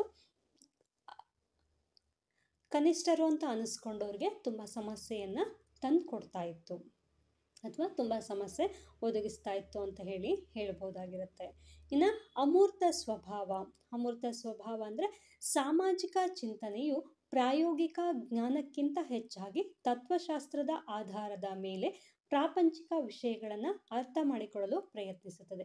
ಈ ಒಂದು ಸಾಮಾಜಿಕ ಚಿಂತನೆ ಅನ್ನುವಂಥದ್ದು ಪ್ರಾಯೋಗಿಕ ಜ್ಞಾನಕ್ಕಿಂತ, ಪ್ರಾಯೋಗಿಕ ಅಂದರೆ ಸೈಂಟಿಫಿಕ್ ಆಗಿ ನಾವು ಯಾವುದೇ ಒಂದು ವಿಚಾರವನ್ನು ತಿಳ್ಕೊಳ್ಳೋದಕ್ಕಿಂತ ತತ್ವಶಾಸ್ತ್ರದ ಆಧಾರದ ಮೇಲೆ ಪ್ರಾಪಂಚಿಕ ವಿಷಯಗಳನ್ನು, ಪ್ರಪಂಚದಲ್ಲಿ ನಡೆಯುತ್ತಿರುವಂತಹ ಆಗು ಹೋಗುಗಳನ್ನು ಅರ್ಥ ಮಾಡಿಕೊಳ್ಳಲು ಪ್ರಯತ್ನಿಸುತ್ತೆ. ಇಲ್ಲಿ ಯಾವುದೇ ರೀತಿಯಾದಂತಹ ಪರ್ಟಿಕ್ಯುಲರ್ ಆಗಿ ಸೈಂಟಿಫಿಕ್ ರೀಸನ್ ಬೇಕು ಅಂತ ಹೇಳಿ ಏನಿಲ್ಲ. ಕೆಲವೊಂದಷ್ಟು ತತ್ವಶಾಸ್ತ್ರದ ಆಧಾರದ ಮೇಲೆ ಈ ಒಂದು ವಿಚಾರಗಳನ್ನು, ಪ್ರಾಪಂಚಿಕ ವಿಷಯದಲ್ಲಿ ನಡೀತಾ ಇರುವಂತಹ ವಿಚಾರಗಳನ್ನು ಅರ್ಥ ಮಾಡ್ಕೊಳ್ಳೋದಕ್ಕೆ ಪ್ರಯತ್ನವನ್ನು ಮಾಡುತ್ತೆ. ಇದು ತರ್ಕ, ಆಧ್ಯಾತ್ಮಿಕತೆ ಮತ್ತು ವಾಸ್ತವಾಂಶಗಳ ಮೇಲೆ ಆಧಾರಿತವಾದಂತಹ ಅಮೂರ್ತ ಚಿಂತನೆಯ ವಿಧಾನವಾಗಿರುತ್ತೆ. ಇದನ್ನು ಹೇಗೆ ತತ್ವಶಾಸ್ತ್ರದ ಆಧಾರದ ಮೇಲೆ ಹೇಗೆ ಇದನ್ನು ಅರ್ಥ ಮಾಡ್ಕೊಳ್ತಾರೆ ಅಂತಂದರೆ, ಒಂದು ತರ್ಕ ಮಾಡೋದಾಗಿರ್ಬೋದು, ಅಥವಾ ಆಧ್ಯಾತ್ಮಿಕತೆಗೆ ಸಂಬಂಧಪಟ್ಟಿದ್ದಾಗಿರ್ಬೋದು, ಅಥವಾ ವಾಸ್ತವಾಂಶಗಳು ಏನಿರುತ್ತೆ ಈ ಎಲ್ಲ ಬೇಸ್ಗಳ ಮೇಲೆ ಅಮೂರ್ತ ಚಿಂತನೆಯ ಒಂದು ವಿಧಾನ ಆಗಿರುತ್ತೆ. ನೆಕ್ಸ್ಟ್, ವೈಜ್ಞಾನಿಕವಾಗಿಲ್ಲದಿರುವ ಸಾಧ್ಯತೆ ಇರುತ್ತೆ. ಈ ಸಾಮಾಜಿಕ ಚಿಂತನೆ ಅನ್ನುವಂಥದ್ದಕ್ಕೆ ಯಾವುದೇ ರೀತಿಯಾದಂತಹ ಸೈಂಟಿಫಿಕ್ ರೀಸನ್ ಬೇಕು ಅಂತ ಹೇಳಿ ಇಲ್ಲ ಅಂತ ನಾವು ಈಗಾಗಲೇ ಮೇಲ್ಗಡೆ ನೋಡಿದ್ವಿ. ಈಗ ಅದನ್ನೇ ನಾವು ನೋಡೋದಾದರೆ ವೈಜ್ಞಾನಿಕವಾಗಿಲ್ಲದಿರುವ ಸಾಧ್ಯತೆ ಇರುತ್ತೆ. ಹೇಗೆ ಅಂತ ಹೇಳಿ ನೋಡೋದಾದರೆ, ಸಾಮಾಜಿಕ ಚಿಂತನೆಗಳು ಯಾವಾಗಲೂ ವೈಜ್ಞಾನಿಕ ಆಧಾರದ ಮೇಲೆ ಇರಬೇಕಾಗಿಲ್ಲ. ಸಾಮಾಜಿಕ ಚಿಂತನೆಗೆ ಯಾವುದೇ ರೀತಿಯಾದಂಥ ಪರ್ಟಿಕ್ಯುಲರ್ ಸೈಂಟಿಫಿಕ್ ರೀಸನ್ ಅದಕ್ಕೆ ಬೇಕಾಗಿಲ್ಲ. ಅವು ಸಾಮಾನ್ಯವಾಗಿ ಜನರ ವಿಮರ್ಶೆ, ಅಭಿಪ್ರಾಯ ಮತ್ತು ಅನುಭವಗಳಿಂದ ರೂಪುಗೊಳ್ಳುತ್ತದೆ. ಯಾವುದಾದ್ರೂ ಒಂದು ವಿಚಾರವನ್ನು ಜಾರಿಗೆ ತರಬೇಕು ಅಂತಂದರೆ ಅದಕ್ಕೆ ಯಾವುದೇ ರೀತಿಯಾದಂಥ ವೈಜ್ಞಾನಿಕವಾದಂಥ ಆಧಾರಗಳು ಬೇಕಾಗಿಲ್ಲ. ಅದರ ಬದಲಾಗಿ ನಾವು ಏನನ್ನು ಕನ್ಸಿಡರ್ ಮಾಡ್ತೀವಿ ಅಂತಂದರೆ, ಜನರ ವಿಮರ್ಶೆ, ಜನರ ಅಭಿಪ್ರಾಯವನ್ನು ಪಡ್ಕೊಳ್ಳೋದಾಗಿರ್ಬೋದು, ಅಥವಾ ಅವರ ಜನರುಗಳ ಮಧ್ಯದಲ್ಲೇ ಒಂದಷ್ಟು ತರ್ಕಗಳನ್ನು ಇಡೋದಾಗಿರ್ಬೋದು, ಅಥವಾ ಇನ್ನೊಂದಷ್ಟು ಜನರ ನಡುವೆ ವಿಮರ್ಶೆಯನ್ನು ಮಾಡೋದಾಗಿರ್ಬೋದು, ಅಂತಹ ಒಂದು ಅನುಭವಗಳಿಂದ ರೂಪುಗೊಳ್ಳುತ್ತೆ. ಅವುಗಳನ್ನು ವೈಜ್ಞಾನಿಕವಾಗಿ ಪರೀಕ್ಷಿಸಬೇಕಾಗಿಲ್ಲ. ಈ ರೀತಿ ಹೇಗೆ ಜನರ ವಿಮರ್ಶೆ, ಅಭಿಪ್ರಾಯ ಮತ್ತು ಅನುಭವಗಳಿಂದ ರೂಪುಗೊಳ್ಳುತ್ತಲ್ಲ, ಇದಕ್ಕೆ ವೈಜ್ಞಾನಿಕವಾಗಿ ನಾವು ಯಾವುದೇ ರೀತಿಯಾದಂಥ ಪರೀಕ್ಷೆಯನ್ನು ಮಾಡಬೇಕಾಗಿಲ್ಲ ಅಥವಾ ಆಧಾರವನ್ನು ನೀಡಬೇಕಾಗಿಲ್ಲ. ಆದರೆ ಅವು ಜನರಿಗೆ ಜೀವನದಲ್ಲಿ ಹೊಂದ್ಕೊಳ್ಳಲು ಸಹಾಯ ಮಾಡುತ್ತವೆ. ಹೀಗೆ ಯಾವುದೇ ರೀತಿಯಾದಂಥ ರೀಸನ್ ಇಲ್ಲದೆ ನಾವು ಜನರ ಅಭಿಪ್ರಾಯದ ಮೇರೆಗೆ ತರುವಂತಹ ಒಂದಷ್ಟು ಬದಲಾವಣೆಗಳೇನಿರುತ್ತಲ್ಲ, ಈ ಬದಲಾವಣೆಗಳು ಜನರಿಗೆ ಹೊಂದ್ಕೊಳ್ಳೋದಕ್ಕೆ, ಜನರ ಜೀವನದಲ್ಲಿ ಹೊಂದ್ಕೊಳ್ಳೋದಕ್ಕೆ ಸಹಾಯವನ್ನು ಮಾಡುತ್ತೆ. ನೆಕ್ಸ್ಟ್ ಪಾಯಿಂಟ್ ಬಂದ್ಬಿಟ್ಟು ಪ್ರದೇಶದಿಂದ ಪ್ರದೇಶಕ್ಕೆ ಭಿನ್ನ. ಹೇಗೆ ಪ್ರದೇಶದಿಂದ ಪ್ರದೇಶಕ್ಕೆ ಭಿನ್ನವಾಗಿರುತ್ತೆ ಸಾಮಾಜಿಕ ಚಿಂತನೆ ಅನ್ನುವಂಥದ್ದು ಅಂದರೆ, ಸಾಮಾಜಿಕ ಚಿಂತನೆಗಳು ಒಂದು ಪ್ರದೇಶದಿಂದ ಇನ್ನೊಂದು ಪ್ರದೇಶಕ್ಕೆ ಭಿನ್ನವಾಗಿರುತ್ತೆ. ಏಕೆಂದರೆ ಅವು ಸ್ಥಳೀಯ ಜನರ ಅನುಭವಗಳಿಂದ ಹುಟ್ಟಿಕೊಂಡಿರುತ್ತವೆ. ನಾವು ಈಗಾಗಲೇ ನೋಡಿದ್ವಿ, ಈ ಒಂದು ಸಾಮಾಜಿಕ ಚಿಂತನೆ ಅನ್ನುವಂಥದ್ದಕ್ಕೆ ಯಾವುದೇ ರೀತಿಯಾದಂಥ ವೈಜ್ಞಾನಿಕವಾದ ಆಧಾರ ಬೇಕಾಗಿಲ್ಲ. ಇದು ಜನರ ಅನುಭವ ಮತ್ತು ವಿಮರ್ಶೆ ಹಾಗೂ ಅಭಿಪ್ರಾಯಗಳ ಆಧಾರದ ಮೇಲೆ ನಾವು ಜಾರಿಗೆ ತರಬಹುದು ಅಂತ ಹೇಳಿ ನಾವೀಗ ಏನು ನೋಡಿದ್ವಿ. ಹಾಗೇನೆ ಈ ಒಂದು ಸಾಮಾಜಿಕ ಚಿಂತನೆ ಅನ್ನುವಂಥದ್ದು ಒಂದು ಪ್ರದೇಶದಿಂದ ಇನ್ನೊಂದು ಪ್ರದೇಶಕ್ಕೆ ಬೇರೆ ಬೇರೆಯಾಗಿರುತ್ತೆ ಅಥವಾ ಭಿನ್ನವಾಗಿರುತ್ತೆ. ಯಾಕೆ ಅಂತಂದರೆ, ಆ ಒಂದು ಸ್ಥಳೀಯ ಪ್ರದೇಶಕ್ಕೆ ಸಂಬಂಧಪಟ್ಟಂಥ ಜನರೇನಿರ್ತಾರೆ ಆ ಜನರ ಅನುಭವದ ಆಧಾರದ ಮೇಲೆ ಹುಟ್ಕೊಳ್ಳುವಂತಹ ಒಂದು ಚಿಂತನೆ ಆಗಿರುತ್ತೆ. ಹಾಗಾಗಿ ಒಂದು ಸಮುದಾಯದ ಚಿಂತನೆ ಇನ್ನೊಂದು ಸಮುದಾಯಕ್ಕೆ ಅನ್ವಯಿಸುವುದಿಲ್ಲ. ಇನ್ನು ನೆಕ್ಸ್ಟ್ ಪಾಯಿಂಟ್ ಬಂದ್ಬಿಟ್ಟು ಲಿಖಿತ ಅಥವಾ ಅಲಿಖಿತ. ಸಾಮಾಜಿಕ ಚಿಂತನೆಗಳು ಪುಸ್ತಕದಲ್ಲಿ ಲಿಖಿತ ರೂಪದಲ್ಲಿ ಇರಬಹುದು, ಆದರೆ ಬಹುತೇಕ ಚಿಂತನೆಗಳು ದಂತಕಥೆಗಳು, ಜಾನಪದ ಹಾಡುಗಳು, ಕಥೆಗಳು ಮತ್ತು ಮೌಖಿಕ ಪರಂಪರೆಯ ಮೂಲಕ ಹರಡುತ್ತವೆ. ಪ್ರಾಚೀನ ಕಾಲದಲ್ಲಿ ಅಕ್ಷರಸ್ಥರಿಲ್ಲದಿದ್ದಾಗಲೂ ಮೌಖಿಕವಾಗಿ ತಲೆಮಾರಿನಿಂದ ತಲೆಮಾರಿಗೆ ವರ್ಗಾಯಿಸಲ್ಪಟ್ಟಿದೆ. ದಂತಕಥೆಗಳಂದರೆ ಕಲ್ಪನಾತೀತವಾದಂಥ ಒಂದಷ್ಟು ಕಥೆಗಳಾಗಿರ್ಬೋದು, ಅಥವಾ ಜಾನಪದ ಹಾಡುಗಳು ಮತ್ತು ಕಥೆಗಳು ಮತ್ತು ಮೌಖಿಕ ಪರಂಪರೆಯ ಮೂಲಕ ಅಂದರೆ ಬಾಯಿಂದ ಬಾಯಿಗೆ ಹರಡಿರುವಂತಹ ವಿಚಾರಗಳಿಂದನೇ ಬಂದಿರೋದಾಗಿರುತ್ತೆ. ಪ್ರಾಚೀನ ಕಾಲದಲ್ಲಿ ಯಾರು ಕೂಡ ಅಕ್ಷರಸ್ಥರು ಇರಲಿಲ್ಲ. ಆದ್ರೂ ಕೂಡ ಸಾಮಾಜಿಕ ಚಿಂತನೆ ಅನ್ನುವಂಥದ್ದು ಆಗಿನ ಕಾಲದಿಂದಲೂ ಬೆಳೆದುಕೊಂಡು ಬಂದಿದೆ. ಮೌಖಿಕವಾಗಿ ಅಂದರೆ ಬಾಯಿಂದ ಬಾಯಿಗೆ, ತಲೆಮಾರಿನಿಂದ ತಲೆಮಾರಿಗೆ ಇದು ವರ್ಗಾಯಿಸಲ್ಪಟ್ಟಿದೆ.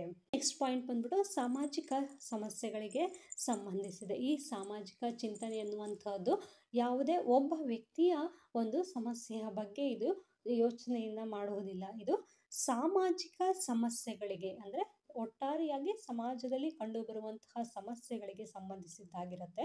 ಸಾಮಾಜಿಕ ಚಿಂತನೆಗಳು ಜನರ ಆಳವಾದ ಅನುಭವ ಮತ್ತು ಸಾಮಾಜಿಕ ಸಮಸ್ಯೆಗಳನ್ನು ಪರಿಹರಿಸಲು ಹುಟ್ಟಿಕೊಂಡಿರುತ್ತವೆ. ಈ ಒಂದು ಸಾಮಾಜಿಕ ಚಿಂತನೆ ಅನ್ನುವಂಥದ್ದು ಜನರ ಆಳವಾದಂತಹ ಅನುಭವ, ಜನರಲ್ಲಿ ಏನು ಅನುಭವವನ್ನು ಪಡ್ಕೊಂಡಿರ್ತಾರೆ ಆ ಅನುಭವ ಮತ್ತು ಸಾಮಾಜಿಕ ಸಮಸ್ಯೆಗಳನ್ನು ಪರಿಹರಿಸಲು, ಆ ಒಂದು ಸಮಾಜದಲ್ಲಿ ಇರುವಂತಹ ಸಮಸ್ಯೆಗಳನ್ನು ಪರಿಹರಿಸಲು ಹುಟ್ಕೊಂಡಿರುತ್ತೆ. ಪ್ಲೇಟೋ, ಅರಿಸ್ಟಾಟಲ್, ಮನು ಮತ್ತು ಕೌಟಿಲ್ಯರಂತಹ ಚಿಂತಕರು ತಮ್ಮ ಸಮಾಜದ ಸಾಮಾಜಿಕ ಸಮಸ್ಯೆಗಳ ಪ್ರಭಾವದಿಂದ ತಮ್ಮ ಚಿಂತನೆಗಳನ್ನು ರೂಪಿಸಿದ್ದಾರೆ. ಈ ಒಂದು ಸಾಮಾಜಿಕ ಚಿಂತನೆ ಅನ್ನುವಂಥದ್ದು ಜನರ ಆಳವಾದಂತಹ ಒಂದು ಅನುಭವ, ಸಾಮಾಜಿಕ ಸಮಸ್ಯೆಗಳನ್ನು ಪರಿಹರಿಸೋದಕ್ಕೆ ಹುಟ್ಕೊಂಡಿರುವಂತಹ ಒಂದು ಚಿಂತನೆ ಆಗಿರುತ್ತೆ. ಸಾಮಾಜಿಕ ಚಿಂತನೆಯ ಕುರಿತಾಗಿ ಪ್ಲೇಟೋ, ಅರಿಸ್ಟಾಟಲ್, ಮನು ಮತ್ತು ಕೌಟಿಲ್ಯರಂತಹ ಚಿಂತಕರು ಸಾಮಾಜಿಕ ಸಮಸ್ಯೆಗಳ ಪ್ರಭಾವದಿಂದ ತಮ್ಮ ಚಿಂತನೆಗಳನ್ನು ರೂಪಿಸಿಕೊಂಡಿದ್ದಾರೆ. ಅವರು ತಮ್ಮ ಚಿಂತನೆಗಳನ್ನು ರೂಪಿಸಿಕೊಳ್ಳೋದಕ್ಕೆ ಕಾರಣ ಏನಾಯಿತು ಅಂತಂದರೆ ಈ ಒಂದು ಸಾಮಾಜಿಕ ಸಮಸ್ಯೆಗಳು ಆಗಿರುತ್ತೆ. ಈ ಸಾಮಾಜಿಕ ಸಮಸ್ಯೆಗಳನ್ನು ಪರಿಹರಿಸೋದಕ್ಕೆ ನಾವೇನಾದರೂ ಒಂದು ಉಪಾಯವನ್ನು ಕಂಡುಕೊಳ್ಬೇಕು ಅನ್ನುವಂಥ ಉದ್ದೇಶದಿಂದ ಅವರು ಸಾಮಾಜಿಕ ಚಿಂತನೆಯನ್ನು ಮಾಡೋದಕ್ಕೆ ಶುರು ಮಾಡ್ತಾರೆ.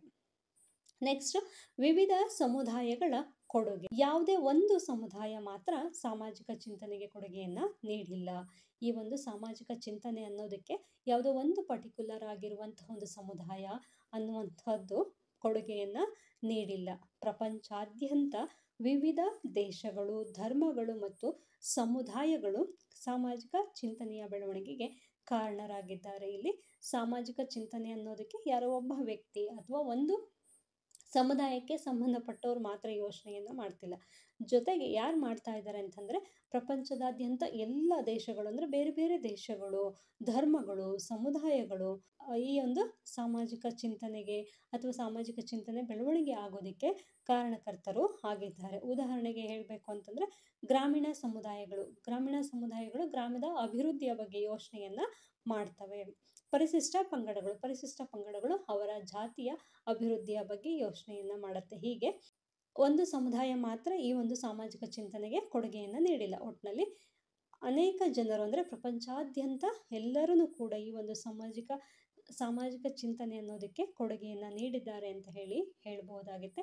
ನೆಕ್ಸ್ಟ್, ಕೊನೆಯದಾಗಿ ಕಠಿಣ ಸನ್ನಿವೇಶಗಳಿಂದ ಉಗಮ ಅಂತಂದರೆ ಯುದ್ಧ, ಬರಗಾಲ ಅಥವಾ ಸಾಂಕ್ರಾಮಿಕ ರೋಗಗಳಂತಹ ಕಠಿಣ ಸನ್ನಿವೇಶಗಳು ಸಾಮಾಜಿಕ ಚಿಂತನೆಗಳಿಗೆ ಪ್ರಚೋದನೆಯನ್ನು ನೀಡುತ್ತವೆ.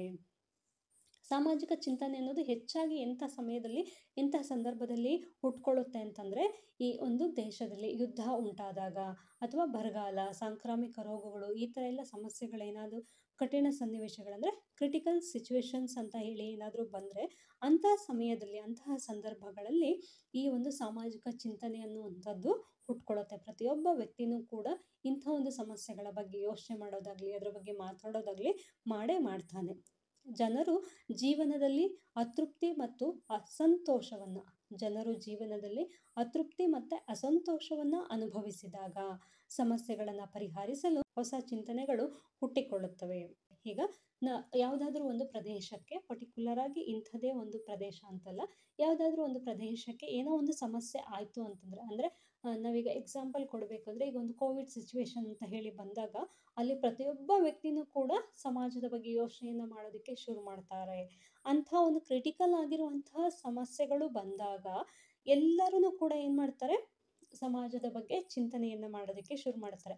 ಈ ಒಂದು ಸಾಮಾಜಿಕ ಚಿಂತನೆ ಅನ್ನುವಂಥದ್ದು ಬರಬೇಕು ಅಂತ, ಅದಕ್ಕೆ ಒಂದು ಮೋಟಿವ್ ಅಂತ ಬೇಕು ಅಂತಂದರೆ ಎಂತಹ ಸಂದರ್ಭದಲ್ಲಿ ಅಂತಂದರೆ ಒಬ್ಬ ವ್ಯಕ್ತಿ ಆದಂಥವನು ಅಥವಾ ಜನರು ಅವರ ಜೀವನದಲ್ಲಿ ಅವರಿಗೆ ತೃಪ್ತಿ ಸಿಗದೇ ಇದ್ದಾಗ ಅಥವಾ ಅತೃಪ್ತಿ ಉಂಟಾದಾಗ, ಅಸಂತೋಷ ಉಂಟಾದಾಗ, ಅಂಥ ಒಂದು ಸಮಸ್ಯೆಗಳನ್ನು ಎದುರಿಸಿದಾಗ ಅವರಿಗೆ ಏನಾಗುತ್ತೆ, ಈ ಒಂದು ಸಮಸ್ಯೆ ಇದೆ, ಈ ಸಮಸ್ಯೆಗೆ ನಾವೇನು ಮಾಡಬೇಕು, ಪರಿಹಾರವನ್ನು ಹುಡುಕಬೇಕು ಅನ್ನುವಂಥ ಒಂದಷ್ಟು ಚಿಂತನೆಗಳು ಹುಟ್ಕೊಳ್ಳುತ್ತೆ. ಹಾಗಾಗಿ ಈ ಒಂದು ಸಾಮಾಜಿಕ ಚಿಂತನೆ ಅನ್ನುವಂಥದ್ದು ಕಠಿಣ ಸನ್ನಿವೇಶಗಳಿಂದ ಉಗಮ ಆಗತ್ತೆ ಅಂತ ಹೇಳ್ಬೋದಾಗಿರುತ್ತೆ. ನೆಕ್ಸ್ಟ್, ಸಾಮಾಜಿಕ ಚಿಂತನೆಯ ಮಹತ್ವ. ಈ ಸಾಮಾಜಿಕ ಚಿಂತನೆಯ ಮಹತ್ವ ಏನು ಅಂತ ನೋಡೋದಾದ್ರೆ, ಮೊದಲ ಪಾಯಿಂಟ್ ಅಲ್ಲಿ ಸಾಮಾಜಿಕ ಸಮಸ್ಯೆಗಳಿಗೆ ಪರಿಹಾರ ಸಿಗತ್ತೆ. ಈ ಒಂದು ಸಾಮಾಜಿಕ ಚಿಂತನೆಯನ್ನ ಮಾಡೋದ್ರಿಂದ ಏನಾಗುತ್ತೆ, ನಮಗೆ ಸಾಮಾಜಿಕ ಸಮಸ್ಯೆಗಳಿಗೆ ಪರಿಹಾರವನ್ನು ಹುಡುಕೋದಿಕ್ಕೆ ಸಾಧ್ಯ ಆಗತ್ತೆ. ಸಾಮಾಜಿಕ ಚಿಂತನೆಯು ಸಮಾಜದಲ್ಲಿನ ಸಮಸ್ಯೆಗಳನ್ನ ಅರ್ಥ ಮಾಡಿಕೊಳ್ಳಲು ಮತ್ತು ಅವುಗಳಿಗೆ ಪರಿಹಾರವನ್ನ ಕಂಡುಕೊಳ್ಳಲು ಸಹಾಯ ಮಾಡುತ್ತೆ. ಈಗ ಒಂದು ದೇಶ ಅಂತ ತಗೊಂಡಾಗ ಯಾವ ಒಬ್ಬ ವ್ಯಕ್ತಿ ಅದರ ಬಗ್ಗೆ ದೇಶದ ಏಳಿಗೆ ಬಗ್ಗೆ ಯೋಚನೆ ಮಾಡಿದ್ರೆ ದೇಶ ಏಳಿಗೆ ಆಗೋದಿಲ್ಲ. ಅದರ ಬದಲಾಗಿ ಏನಾಗಬೇಕು, ಪ್ರತಿಯೊಬ್ಬರು ಕೂಡ ದೇಶದ ಏಳಿಗೆಯ ಬಗ್ಗೆ ಯೋಚನೆ ಮಾಡಬೇಕು. ಎಲ್ಲರ ಒಂದು ಸಜೆಷನ್ ಕೂಡ ಇಲ್ಲಿ ಮುಖ್ಯ ಆಗತ್ತೆ.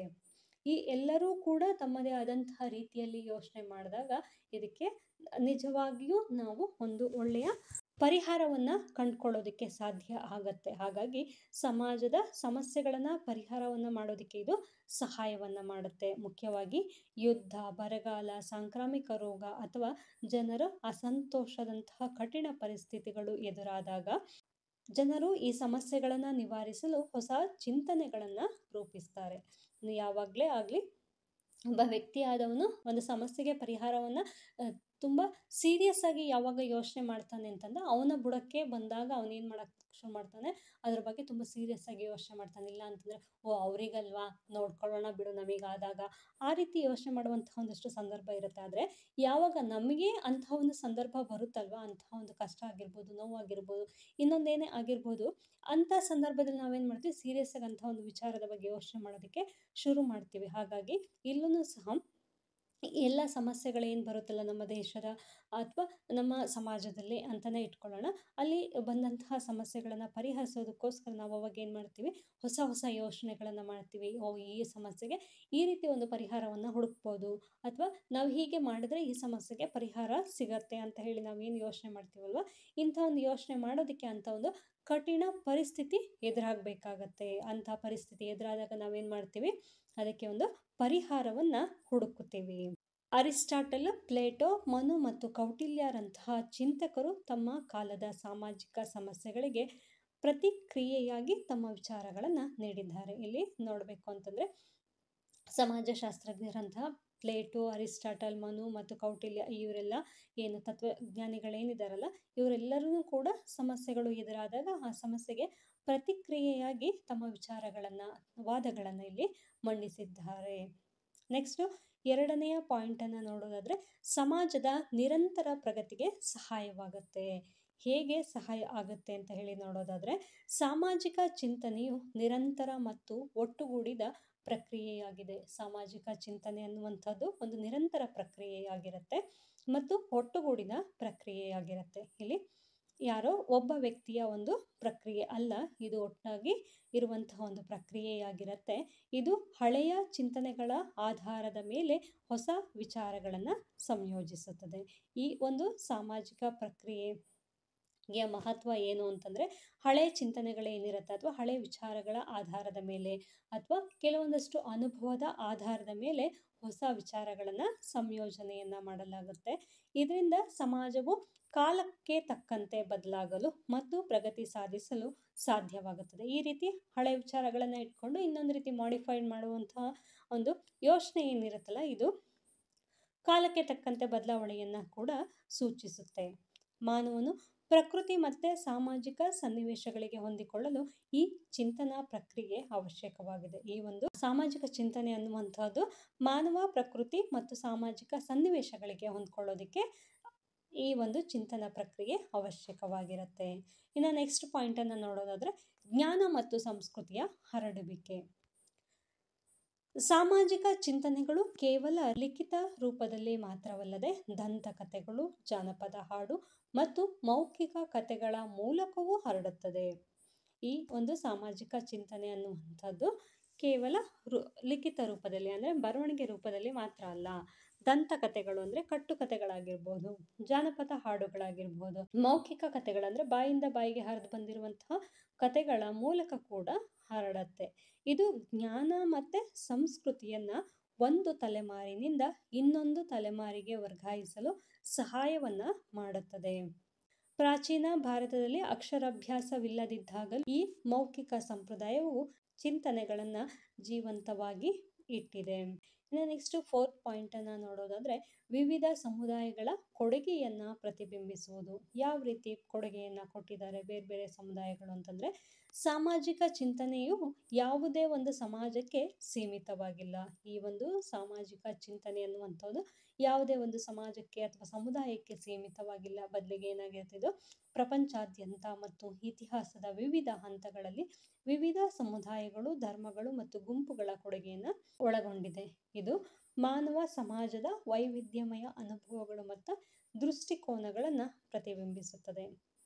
ನೆಕ್ಸ್ಟ್, ಹೊಂದಾಣಿಕೆಗೆ ಅನುಕೂಲ. ಸಾಮಾಜಿಕ ಚಿಂತನೆಗಳು ವೈಜ್ಞಾನಿಕವಾಗಿಲ್ಲದಿರಬಹುದು, ಆದರೆ ಅವು ಜನರು ತಮ್ಮ ಪರಿಸ್ಥಿತಿಗೆ ಹೊಂದಿಕೊಂಡು ಜೀವನ ಮಾಡಲು ಸಹಾಯವನ್ನ ಮಾಡುತ್ತದೆ. ಈ ಒಂದು ಸಾಮಾಜಿಕ ಚಿಂತನೆಗೆ ಯಾವುದೇ ರೀತಿಯಾದಂತಹ ವೈಜ್ಞಾನಿಕವಾದ ಆಧಾರ ಇಲ್ಲದೆ ಇದ್ರೂ ಕೂಡ ಜನರು ಆ ಒಂದು ಪರಿಸ್ಥಿತಿಗೆ ಹೊಂದ್ಕೊಂಡು ಜೀವನ ಮಾಡೋದಕ್ಕೆ ಸಹಾಯವನ್ನ ಮಾಡುತ್ತೆ. ಅದು ಸಾಮಾನ್ಯವಾಗಿ ಜನರ ವಿಮರ್ಶೆ, ಅಭಿಪ್ರಾಯ, ಅನುಭವಗಳಿಂದ ರೂಪುಗೊಂಡಿರುತ್ತೆ ಮತ್ತೆ ವಾಸ್ತವದ ಜೀವನ ಸಮಸ್ಯೆಗಳಿಗೆ ಪ್ರಾಯೋಗಿಕ ಪರಿಹಾರಗಳನ್ನು ಸಹ ಇದು ನೀಡುತ್ತೆ. ಒಟ್ಟಾರೆಯಾಗಿ ಹೇಳಬೇಕು ಅಂತಂದ್ರೆ, ಸಾಮಾಜಿಕ ಚಿಂತನೆಯು ಸಮಾಜದ ರಚನೆ, ಸಮಸ್ಯೆಗಳು ಮತ್ತು ಪ್ರಗತಿಯನ್ನ ಅರ್ಥ ಮಾಡಿಕೊಳ್ಳಲು ಒಂದು ಆಳವಾದ ಮತ್ತು ಅವಿಚ್ಛಿನ್ನ ಪ್ರಕ್ರಿಯೆಯಾಗಿದ್ದು, ಇದು ಮಾನವ ಜೀವನದ ಅವಿಭಾಜ್ಯ ಅಂಗವಾಗಿದೆ. ಇದನ್ನು ಕೂಡ ಪ್ರಶ್ನೆಯನ್ನ ಕೇಳಿದರೆ, ಸಾಮಾಜಿಕ ಚಿಂತನೆಯ ಬೆಳವಣಿಗೆ ಅಂತ ಹೇಳಿ ಇದನ್ನು ಸಹ 15 ಅಂಕಕ್ಕೆ ಪ್ರಶ್ನೆಯನ್ನ ಕೇಳಿದ್ದಾರೆ. ಈ ಒಂದು ಪ್ರಶ್ನೆಗೆ ಉತ್ತರವನ್ನ ನಾವು ನೋಡೋದಾದ್ರೆ, ಸಾಮಾಜಿಕ ಚಿಂತನೆಯ ಬೆಳವಣಿಗೆ ಅಂತ ಹೇಳಿ ನಿಮ್ಮ ಪುಸ್ತಕದಲ್ಲೂ ಕೂಡ ಇದೆ. ಆ ಪುಸ್ತಕದಲ್ಲಿ ಪಾಯಿಂಟ್ ವೈಸ್ ಇದೆ, ಅದನ್ನು ಕೂಡ ನೀವು ನೋಡ್ಕೋಬಹುದಾಗಿರುತ್ತೆ. ಪುಟ ಸಂಖ್ಯೆ 8ರಲ್ಲಿ ಇದೆ. ಸಾಮಾಜಿಕ ಚಿಂತನೆಯು ಬೊಗಾಡಸ್ ರವರು ಗುರುತಿಸಿದ 5 ಹಂತಗಳಲ್ಲಿ ಬೆಳೆದು ಬಂದಿದೆ. ಈ ಸಾಮಾಜಿಕ ಚಿಂತನೆಯನ್ನ ಬೊಗಾಡಸ್ ರವರು ಎಷ್ಟು ಹಂತಗಳನ್ನಾಗಿ ಮಾಡಿದ್ದಾರೆ? 5 ಹಂತಗಳನ್ನಾಗಿ ಮಾಡಿದ್ದಾರೆ. ಅದು ಯಾವುದೆಲ್ಲ ಅಂತ ಹೇಳಿ ನೋಡೋದಾದ್ರೆ, ಯಾವ ರೀತಿ ಈ ಒಂದು ಸಾಮಾಜಿಕ ಚಿಂತನೆ ಅನ್ನುವಂಥದ್ದು ಬೆಳೀತು ಅಂತ ಹೇಳಿ ನೋಡೋದಾದ್ರೆ, ಮೊದಲ ಹಂತದಲ್ಲಿ ಪ್ರಾಚೀನ ಅಥವಾ ಪೌರಾಣಿಕ ಹಂತ ಅಂತ ಹೇಳಲಾಗುತ್ತೆ. ಈ ಹಂತವನ್ನ ನಾವು ಜಾನಪದ ಹಂತ ಅಂತ ಕೂಡ ಹೇಳ್ಬೋದಾಗಿದೆ. ಯಾಕೆ ಅಂತಂದ್ರೆ, ಈ ಒಂದು ಹಂತದಲ್ಲಿ ಧಾರ್ಮಿಕ ನಂಬಿಕೆ, ಗಾದೆ ಮತ್ತೆ ಪೌರಾಣಿಕ ಕಥೆಗಳು, ದಂತಕಥೆಗಳು ಅಂತ ಏನು ಹೇಳಿದ್ವಲ್ಲ ಈಗ, ಆ ಒಂದು ವಿಚಾರಕ್ಕೆ ಮಾತ್ರ ಈ ಸಾಮಾಜಿಕ ಚಿಂತನೆ ಅನ್ನುವಂಥದ್ದು ಸೀಮಿತವಾಗಿತ್ತು. ಮಾನವ ತನಗಿಂತ ದೊಡ್ಡದಾದಂತಹ ಒಂದು ಅತಿಮಾನುಷ್ಯ ಶಕ್ತಿ ಇದೆ ಅಂತ ಹೇಳಿ ಕೂಡ ನಂಬಿದ್ದ. ಅದನ್ನ ದೇವರು ಅಂತ ಹೇಳಿ ಕೂಡ ಕರೆದ. ಹಬ್ಬಗಳನ್ನ, ನೃತ್ಯಗಳು ಮತ್ತು ಆಚರಣೆಗಳ ಮೂಲಕ ನಂಬಿಕೆಗಳು ಸಮುದಾಯದಲ್ಲಿ ಬೆಳೆದವು. ಈ ಹಬ್ಬಗಳನ್ನ ಆಚರಣೆ ಮಾಡೋದು, ನೃತ್ಯ ಮಾಡೋದು ಮತ್ತೆ ಕೆಲವೊಂದಷ್ಟು ಆಚರಣೆಗಳ ಮೂಲಕ ಈ ಎಲ್ಲ ನಂಬಿಕೆಗಳು ಸಮುದಾಯದಲ್ಲಿ ಬೆಳೆದು ಬಂದ್ವು ಅಂತ ಹೇಳ್ಬೋದಾಗಿರುತ್ತೆ. ನೆಕ್ಸ್ಟ್ ನೋಡೋದಾದ್ರೆ, ಸಾಮಾಜಿಕ ಅಥವಾ ದಾರ್ಶನಿಕ ಹಂತ ಅಂತ ಹೇಳ್ಬೋದಾಗಿರುತ್ತೆ. ದ ಸೋಷಿಯಲ್ ಫಿಲಾಸಫರ್ ಫೇಸ್ ಅಂತ ಹೇಳ್ಬೋದು. ಈ ಒಂದು ಹಂತದಲ್ಲಿ ಸಾಮಾಜಿಕ ಚಿಂತನೆಯು ಹೆಚ್ಚು ಬೌದ್ಧಿಕ ಮತ್ತೆ ತಾರ್ಕಿಕವಾಗಿತ್ತು. ಈ ಒಂದು ಸಾಮಾಜಿಕ ದಾರ್ಶನಿಕ ಹಂತದಲ್ಲಿ ಯಾವ ಒಂದು ವಿಚಾರವನ್ನು ಡೈರೆಕ್ಟಾಗಿ ಯಾರು ಒಪ್ಕೊಳ್ಳೋದಕ್ಕೆ ರೆಡಿಯಾಗಿರಲಿಲ್ಲ. ಇದನ್ನು ಏನು ಮಾಡೋಕ್ಕೆ ಶುರು ಮಾಡಿದ್ರು? ತರ್ಕವನ್ನು ಮಾಡೋದಕ್ಕೆ ಶುರು ಮಾಡಿದರು. ಹಾಗಾಗಿ ಹೆಚ್ಚು ಬೌದ್ಧಿಕ ಮತ್ತು ತಾರ್ಕಿಕವಾಯಿತು. ಮಾನವ ಬೌದ್ಧಿಕ ಸಾಮರ್ಥ್ಯ ಹೆಚ್ಚಿದಂತೆ, ಅಂದರೆ ಮಾನವನ ಬುದ್ಧಿಶಕ್ತಿ ಹೆಚ್ಚಿದಂತೆ ಸಂಸ್ಕೃತಿ ಮತ್ತು ನಾಗರಿಕತೆಗಳು ಬೆಳೀತಾ ಬಂದು, ಮಾನವ ಬುದ್ಧಿ ಬೆಳೀತಾ ಬಂದಂತೆ ಏನಾಗ್ತಾ ಬಂತು? ಸಂಸ್ಕೃತಿ ಬೆಳೀತು. ಸಂಸ್ಕೃತಿ ಬೆಳೆದಂತೆ ನಾಗರಿಕತೆ ಬೆಳೆಯೋದಕ್ಕೆ ಶುರುವಾಯಿತು. ಇದೆಲ್ಲದೂ ಏನಾಯಿತು? ಸಮಾಜವನ್ನು ಅಪರಾಧ, ನೈತಿಕತೆ ಮತ್ತು ಯುದ್ಧಗಳಿಂದ ರಕ್ಷಿಸಲು ಚರ್ಚೆಗಳು, ನೈತಿಕ ಮತ್ತು ಕಾನೂನಾತ್ಮಕ ಮಾರ್ಗದರ್ಶನಗಳು ಕೂಡ ಮೂಡಿಬಂದವು. ಪ್ಲೇಟೋ, ಅರಿಸ್ಟಾಟಲ್ನಂತಹ ತತ್ವಶಾಸ್ತ್ರಜ್ಞರು, ಸಮಾಜ ಸುಧಾರಕರು ಮತ್ತು ಕವಿಗಳು ಈ ಹಂತದಲ್ಲಿ ಪ್ರಮುಖ ಕೊಡುಗೆಗಳನ್ನು ಸಹ ನೀಡಿದರು ಅಂತ ಹೇಳ್ಬೋದಾಗಿರುತ್ತೆ. ಇನ್ನು ನೆಕ್ಸ್ಟ್, ಸಾಮಾಜಿಕ ಸಿದ್ಧಾಂತದ ಹಂತ, ದ ಸೋಷಿಯಲ್ ಥಿಯರಿ ಫೇಸ್ ಅಂತ ಹೇಳ್ಬೋದಾಗಿರುತ್ತೆ. ಈ ಹಂತದಲ್ಲಿ ಸಾಮಾಜಿಕ ಚಿಂತನೆಯು ಧಾರ್ಮಿಕ ಮತ್ತು ಆಧ್ಯಾತ್ಮಿಕ ನಂಬಿಕೆಗಳಿಂದ ಹೊರಬಂದು ವೈಜ್ಞಾನಿಕ ಮತ್ತು ತಾರ್ಕಿಕ ತಳಹದಿಯ ಮೇಲೆ ನಿಂತಿತು. ಈಗ ಮೊದಲ ಹಂತದಲ್ಲಿ ನಾವೇನು ನೋಡಿದ್ವಲ್ಲ, ಜನಪದ ಹಂತ ಅಥವಾ ಪ್ರಾಚೀನ ಪೌರಾಣಿಕ ಹಂತ ಅಂತ ನಾವೇನು ನೋಡಿದ್ವಲ್ಲ, ಆ ಹಂತದಲ್ಲಿ ಏನಾಗಿತ್ತು? ಎಲ್ಲ ಆಧ್ಯಾತ್ಮಿಕತೆ, ಮೂಢನಂಬಿಕೆ, ಜನಪದ ಸಾಹಿತ್ಯ ಮತ್ತು ದಂತಕಥೆಗಳ ಮೂಲಕ ಈ ಒಂದು ಸಾಮಾಜಿಕ ಚಿಂತನೆ ಅನ್ನೋದು ಬೆಳ್ಕೊಂಡ್ಬಂದಿತ್ತು. ಬಟ್ ಆದರೆ ಇಲ್ಲಿ ಏನಾಗ್ತಾ ಬಂತು, 3ನೇ ಹಂತಕ್ಕೆ ಬರುವಷ್ಟೊತ್ತಿಗೆ, ಸಾಮಾಜಿಕ ಸಿದ್ಧಾಂತದ ಹಂತಕ್ಕೆ ಬರುವಷ್ಟೊತ್ತಿಗೆ ಏನಾಯಿತು, ಇಲ್ಲಿ ಧಾರ್ಮಿಕ ನಂಬಿಕೆ ಮತ್ತು ಆಧ್ಯಾತ್ಮಿಕತೆ ಇದೆಲ್ಲದರಿಂದ ಅವ್ರು ಏನು ಮಾಡಿದ್ರು, ಜನರು ಹೊರಗಡೆ ಬರೋದಕ್ಕೆ ಶುರು ಮಾಡಿದ್ರು. ಅವರು ಪ್ರತಿಯೊಂದು ವಿಚಾರವನ್ನು ತರ್ಕ ಮಾಡೋದಕ್ಕೆ ಅಥವಾ ಪ್ರಶ್ನೆ ಮಾಡೋದಕ್ಕೆ ಶುರು ಮಾಡಿದ್ರು. ಹಾಗಾಗಿ ವೈಜ್ಞಾನಿಕ ಮತ್ತು ತಾರ್ಕಿಕ ತಳಹದಿಯ ಮೇಲೆ ನಿಂತಿತು. ಹಾಬ್ಸು, ಲಾಕ್ರೂಸೋ, ಆಡಮ್ ಸ್ಮಿತ್ತು, ಕಾರ್ಲ್ ಮಾರ್ಕ್ಸು ಮತ್ತು ಮೆಕಾವೆಲ್ಲಿಯಂತಹ ಪ್ರಮುಖ ಚಿಂತಕರು ಈ ಹಂತದಲ್ಲಿ ತಮ್ಮ ಸಿದ್ಧಾಂತಗಳನ್ನು ಪ್ರತಿಪಾದಿಸಿದರು. ಈ ಒಂದು ಬುದ್ಧಿವಂತಿಕೆ ಬೆಳೆದ ಮೇಲೆ ಜನರಲ್ಲಿ ಏನಾಯಿತು, ಬದಲಾವಣೆಗಳಾಗೋದಕ್ಕೆ ಶುರು ಮಾಡಿತ್ತು. ಪ್ರತಿಯೊಂದನ್ನು ಪ್ರಶ್ನೆ ಮಾಡೋದಕ್ಕೆ ಶುರು ಮಾಡಿದ್ರು ಮತ್ತು ಯೋಚನೆ ಶಕ್ತಿ ಕೂಡ ಬದಲಾಗ್ತಾ ಬಂತು. ಆದ್ದರಿಂದ ಅವ್ರು ಏನು ಮಾಡಿದರು, ತಮ್ಮದೇ ಆದಂತಹ ಒಂದಷ್ಟು ಸಿದ್ಧಾಂತಗಳನ್ನು ಈ ಸಮಾಜಶಾಸ್ತ್ರಜ್ಞರು ಅಥವಾ ತತ್ವಶಾಸ್ತ್ರಜ್ಞರು ಅಂತ ಅನ್ನಿಸ್ಕೊಂಡವ್ರು ಏನಿದ್ರಲ್ಲ, ಇವರು ತಮ್ಮದೇ ಆದಂಥ ಒಂದಷ್ಟು ಸಿದ್ಧಾಂತಗಳನ್ನು ಅವರು ಪ್ರತಿಪಾದನೆಯನ್ನು ಮಾಡಿದರು. ಅವರ ಚಿಂತನೆಗಳು ಸಮಾಜ, ರಾಜಕೀಯ ಮತ್ತು ಆರ್ಥಿಕ ವ್ಯವಸ್ಥೆಗಳ ಬಗ್ಗೆ ಆಳವಾದಂತಹ ವಿಶ್ಲೇಷಣೆಗಳನ್ನು ಒದಗಿಸಿದ್ವು. ಇವರ ಈ ಎಲ್ಲ ಚಿಂತನೆಗಳೇನಿತ್ತು, ಈ ಚಿಂತನೆಗಳು ಯಾವುದರ ವಿಚಾರವಾಗಿ ಆಗಿತ್ತು ಅಂತಂದರೆ ಸಮಾಜ ಮತ್ತು ರಾಜಕೀಯ ಮತ್ತು ಆರ್ಥಿಕ ವ್ಯವಸ್ಥೆಗಳ ಬಗ್ಗೆ ಆಗಿತ್ತು. ಇನ್ನು ನೆಕ್ಸ್ಟ್ ನೋಡೋದಾದರೆ ಸಮಾಜ ವಿಜ್ಞಾನಗಳ ಹಂತ ಅಥವಾ ದ ಸೋಷಿಯಲ್ ಸೈನ್ಸ್ ಫೇಸ್. ಇಲ್ಲಿ ಇಂಗ್ಲೆಂಡಿನ ಕೈಗಾರಿಕಾ ಕ್ರಾಂತಿಯ ನಂತರ ಸಾಮಾಜಿಕ ಚಿಂತನೆಯು ಹೆಚ್ಚು ಸಂಕೀರ್ಣವಾಯಿತು. ಈ ಒಂದು ಇಂಗ್ಲೆಂಡ್ನ ಕೈಗಾರಿಕಾ ಕ್ರಾಂತಿ ಆಗೋದಕ್ಕೆ ಮೊದಲು ಈ ಒಂದು ಸೋಷಿಯಲ್ ಥಿಂಕಿಂಗ್ ಅನ್ನೋದು ಯಾರಿಗೂ ಅಷ್ಟು ಹೆಚ್ಚಾಗಿ ಇರಲಿಲ್ಲ. ತತ್ವಜ್ಞಾನದ ಬಗ್ಗೆ ಮಾತ್ರ ಹೆಚ್ಚು ಅವಲಂಬನೆಯನ್ನು ಹೊಂದಿದ್ರು ಅಥವಾ ಯೋಚನೆಯನ್ನು ಮಾಡ್ತಿದ್ರು, ಅಧ್ಯಯನವನ್ನು ಮಾಡ್ತಿದ್ರೆ ಹೊರತು ಈ ಒಂದು ಸೋಷಿಯಾಲಜಿ ಬಗ್ಗೆ ಯಾವುದೇ ರೀತಿಯಾದಂತಹ ಒಂದು ಅಥವಾ ಚಿಂತನೆ ಇರಲಿಲ್ಲ. ಆದರೆ ಈ ಒಂದು ಇಂಗ್ಲೆಂಡಿನ ಕೈಗಾರಿಕಾ ಕ್ರಾಂತಿಯ ನಂತರ ಸಾಮಾಜಿಕ ಚಿಂತನೆಯ ಬಗ್ಗೆ ಯೋಚನೆಯನ್ನು ಮಾಡೋದಕ್ಕೆ ಶುರು ಮಾಡಿದ್ರು ಅಥವಾ ಸಾಮಾಜಿಕ ಚಿಂತನೆ ಒಂದು ಹೆಚ್ಚು ಸಂಕೀರ್ಣವಾಯಿತು. ಸಮಾಜಶಾಸ್ತ್ರ, ರಾಜ್ಯಶಾಸ್ತ್ರ, ಮಾನವಶಾಸ್ತ್ರ ಮತ್ತು ಮನಃಶಾಸ್ತ್ರದಂತಹ ಅನೇಕ ಪ್ರತ್ಯೇಕ ಅಧ್ಯಯನ ವಿಭಾಗಗಳು ಅಸ್ತಿತ್ವಕ್ಕೆ ಬಂದವು. ಇದಕ್ಕೂ ಮೊದಲು ಸಮಾಜಶಾಸ್ತ್ರ ಅನ್ನುವಂಥದ್ದು ಸಹ ತತ್ವಶಾಸ್ತ್ರದೊಳಗಡೆ ಕೂಡ ಇದು ವಿಲೀನವಾಗಿ ಹೋಗಿತ್ತು. ಈ ಸಮಾಜಶಾಸ್ತ್ರ ಮಾತ್ರ ಅಲ್ಲ, ಸಮಾಜಶಾಸ್ತ್ರ, ರಾಜ್ಯಶಾಸ್ತ್ರ, ಮಾನವಶಾಸ್ತ್ರ, ಮನಃಶಾಸ್ತ್ರ ಇದೆಲ್ಲದೂ ಕೂಡ ತತ್ವಶಾಸ್ತ್ರದ ಭಾಗನೇ ಆಗೋಗಿತ್ತು ಅಥವಾ ತತ್ವಶಾಸ್ತ್ರದಲ್ಲೇ ಇದೆಲ್ಲ ವಿಲೀನವಾಗಿ ಹೋಗಿತ್ತು. ಆದರೆ ಯಾವಾಗ ಇಂಗ್ಲೆಂಡಿನ ಕೈಗಾರಿಕಾ ಕ್ರಾಂತಿ ನಡೀತು, ಆಮೇಲೆ ಸಮಸ್ಯೆಗಳನ್ನು ಕುರಿತಾಗಿ ನಾವು ಪ್ರತ್ಯೇಕವಾಗಿ ಅಧ್ಯಯನ ಮಾಡಬೇಕು ಅನ್ನುವಂಥದ್ದು ಕೆಲವೊಂದಷ್ಟು ತತ್ವಜ್ಞಾನಿಗಳಾಗಿದ್ದವರು ಈ ಒಂದು ಸಮಾಜದ ಬಗ್ಗೆ ನಾವು ಪ್ರತ್ಯೇಕವಾಗಿ ಅಧ್ಯಯನವನ್ನು ಮಾಡಬೇಕು ಅಂತ ಹೇಳಿ ಈ ಸಮಾಜಶಾಸ್ತ್ರ ಅನ್ನುವಂಥ ಒಂದು ಪ್ರತ್ಯೇಕ ವಿಜ್ಞಾನವನ್ನು ಹೊರತಂದರು. ಹಾಗಾಗಿ ಈ ಸಮಾಜಶಾಸ್ತ್ರ ಅನ್ನುವಂಥದ್ದು ತತ್ವಶಾಸ್ತ್ರದಿಂದ ಬೇರ್ಪಟ್ಟು ಸಮಾಜಶಾಸ್ತ್ರವಾಯಿತು. ಈ ಹಂತದಲ್ಲಿ ವಿಜ್ಞಾನದ ನಿಯಮಗಳು ಮತ್ತು ವಿಧಾನಗಳನ್ನು ಬಳಸಿಕೊಂಡು ಸಾಮಾಜಿಕ ದತ್ತಾಂಶಗಳನ್ನು ಸಂಗ್ರಹಿಸಲಾಯಿತು. ಈ ಒಂದು ಹಂತದಲ್ಲಿ ಏನು ಮಾಡೋದಕ್ಕೆ ಶುರು ಮಾಡಿದ್ರು, ವಿಜ್ಞಾನದ ನಿಯಮಗಳಾಗಿರ್ಬೋದು ಮತ್ತು ವಿಧಾನಗಳನ್ನು ಬಳಸ್ಕೊಂಡು ಸಾಮಾಜಿಕ ದತ್ತಾಂಶಗಳನ್ನು ಸಂಗ್ರಹಿಸಿದರು. ಸಾಮಾಜಿಕ ಚಿಂತನೆಯು ವಾಸ್ತವಾಂಶಗಳು ಮತ್ತು ವೈಜ್ಞಾನಿಕ ತಳಹದಿಯ ಮೇಲೆ ನಿಂತು ಸಮಾಜದ ವಿವಿಧ ಭಾಗಗಳನ್ನು ಪ್ರತ್ಯೇಕವಾಗಿ ಅಧ್ಯಯನ ಮಾಡಲು ಸಹಕಾರಿಯಾಯಿತು. ಸಮಾಜಶಾಸ್ತ್ರವನ್ನು ಪ್ರತ್ಯೇಕವಾಗಿ ಅಧ್ಯಯನ ಮಾಡಬೇಕು ಅಂತ ಹೇಳಿ ಏನು ಕೆಲವೊಂದಷ್ಟು ತತ್ವಜ್ಞಾನಿಗಳು ಯೋಚನೆಯನ್ನು ಮಾಡಿದ್ರು. ಆಮೇಲೆ ಈ ಸಮಾಜಶಾಸ್ತ್ರ ಅನ್ನುವಂಥದ್ದು ಒಂದು ಪ್ರತ್ಯೇಕ ಶಾಸ್ತ್ರವಾಗಿ ಹೊರಹೊಮ್ಮಿತು. ಸಾಮಾಜಿಕ ಚಿಂತನೆಯ ಪ್ರಾಮುಖ್ಯತೆ ಅಂತ ಹೇಳಿ ನಾವು ನೋಡೋದಾದರೆ ಇಂಪಾರ್ಟೆನ್ಸ್ ಆಫ್ ಸೋಷಿಯಲ್ ಥಾಟ್ಸ್. ಸಾಮಾಜಿಕ ಚಿಂತನೆಯು ಪ್ರಸ್ತುತ ಸಮಾಜದಲ್ಲಿ ಅನೇಕ ರೀತಿಯಲ್ಲಿ ಮಹತ್ವವನ್ನು ಪಡೆದಿದೆ. ಇದು ಕೇವಲ ಸಿದ್ಧಾಂತವಲ್ಲ, ಬದಲಾಗಿ ಸಮಾಜದ ಪ್ರಗತಿಗೆ ಅವಶ್ಯಕವಾದಂಥ ಒಂದು ಸಾಧನವಾಗಿದೆ. ಈ ಸಾಮಾಜಿಕ ಚಿಂತನೆ ಅನ್ನುವಂಥದ್ದು ಕೇವಲ ಒಂದು ಸಿದ್ಧಾಂತ ಅಲ್ಲ, ಬದಲಿಗೆ ಅದು ಸಮಾಜದ ಪ್ರಗತಿಗೆ ಅವಶ್ಯವಾದಂಥ ಒಂದು ಸಾಧನ ಅಂತ ಹೇಳಲಾಗುತ್ತೆ.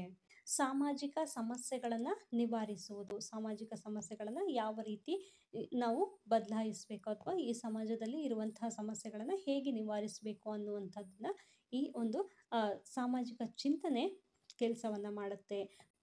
ಮಾನವ ಇತಿಹಾಸದಲ್ಲಿ ಅಸಮಾನತೆ, ಶೋಷಣೆ ಮತ್ತು ಅನೈತಿಕತೆ ಪ್ರಮುಖ ಸಮಸ್ಯೆಗಳಾಗಿದ್ದು, ಸಮಾಜದಲ್ಲಿ ಒಂದಷ್ಟು ಸಮಸ್ಯೆಗಳು ಇತ್ತು. ಆ ಸಮಸ್ಯೆಗಳ ಕುರಿತಾಗಿ ಏನು ಮಾಡಬೇಕಿತ್ತು, ನಾವು ಕೆಲವೊಂದಷ್ಟು ಪರಿಹಾರಗಳನ್ನು ಕಂಡುಕೊಳ್ಬೇಕಿತ್ತು. ಅದಕ್ಕೆ ಸಾಮಾಜಿಕ ಚಿಂತಕರು ಈ ಸಮಸ್ಯೆಗಳನ್ನು ಚರ್ಚಿಸಿ ಅವುಗಳ ನಿವಾರಣೆಗಾಗಿ ಪರಿಹಾರ ಮಾರ್ಗಗಳನ್ನು ಸೂಚಿಸಿದರು.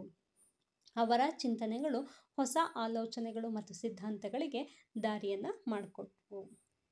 ನೆಕ್ಸ್ಟು ಸಮಾಜ ಸಂಘಟನೆಯ ಒಳನೋಟವನ್ನು ನೀಡುವುದು. ಸಾಮಾಜಿಕ ಚಿಂತನೆಯು ಸಮಾಜವು ಹೇಗೆ ಸಂಘಟನೆಯಾಗಬೇಕು ಎಂಬುದರ ಬಗ್ಗೆ ಸ್ಪಷ್ಟವಾದ ದೃಷ್ಟಿಕೋನವನ್ನು ನೀಡುತ್ತದೆ. ಈ ಒಂದು ಸಾಮಾಜಿಕ ಚಿಂತನೆ ಅನ್ನುವಂಥದ್ದು ಸಮಾಜ ಹೇಗೆ ಸಂಘಟನೆಯಾಗಬೇಕು ಅಥವಾ ಹೇಗೆ ರೂಪುಗೊಳ್ಳಬೇಕು ಅನ್ನುವುದರ ಬಗ್ಗೆ ಒಂದು ಸ್ಪಷ್ಟವಾದಂಥ ಒಂದು ದೃಷ್ಟಿಕೋನವನ್ನು ನೀಡುತ್ತೆ. ಪ್ಲೇಟೋ ಮತ್ತು ಅರಿಸ್ಟಾಟಲ್ನಂತಹ ಚಿಂತಕರು ಆದರ್ಶ ಸಮಾಜವನ್ನು ಹೇಗೆ ನಿರ್ಮಿಸಬೇಕು ಎಂದು ತಿಳಿಸಿದರು. ಈ ಪ್ಲೇಟೋ ಮತ್ತು ಅರಿಸ್ಟಾಟಲ್ ಅನ್ನುವಂತಹ ತತ್ವಜ್ಞಾನಿಗಳಾಗಿರ್ಬೋದು ಅಥವಾ ಚಿಂತಕರಾಗಿರ್ಬೋದು, ಇವರು ಏನನ್ನ ಹೇಳಿದರು ಅಂತಂದರೆ ಸಮಾಜವನ್ನು ಯಾವ ರೀತಿ ನಾವು ಆದರ್ಶ ಸಮಾಜವನ್ನಾಗಿ ಹೇಗೆ ನಿರ್ಮಿಸಬೇಕು ಅನ್ನೋದನ್ನು ತಿಳಿಸ್ಕೊಟ್ರು. ಇದು ಸಮಾಜವನ್ನು ವ್ಯವಸ್ಥಿತವಾಗಿ ರೂಪಿಸಲು ಸಹಾಯವನ್ನು ಮಾಡುತ್ತೆ.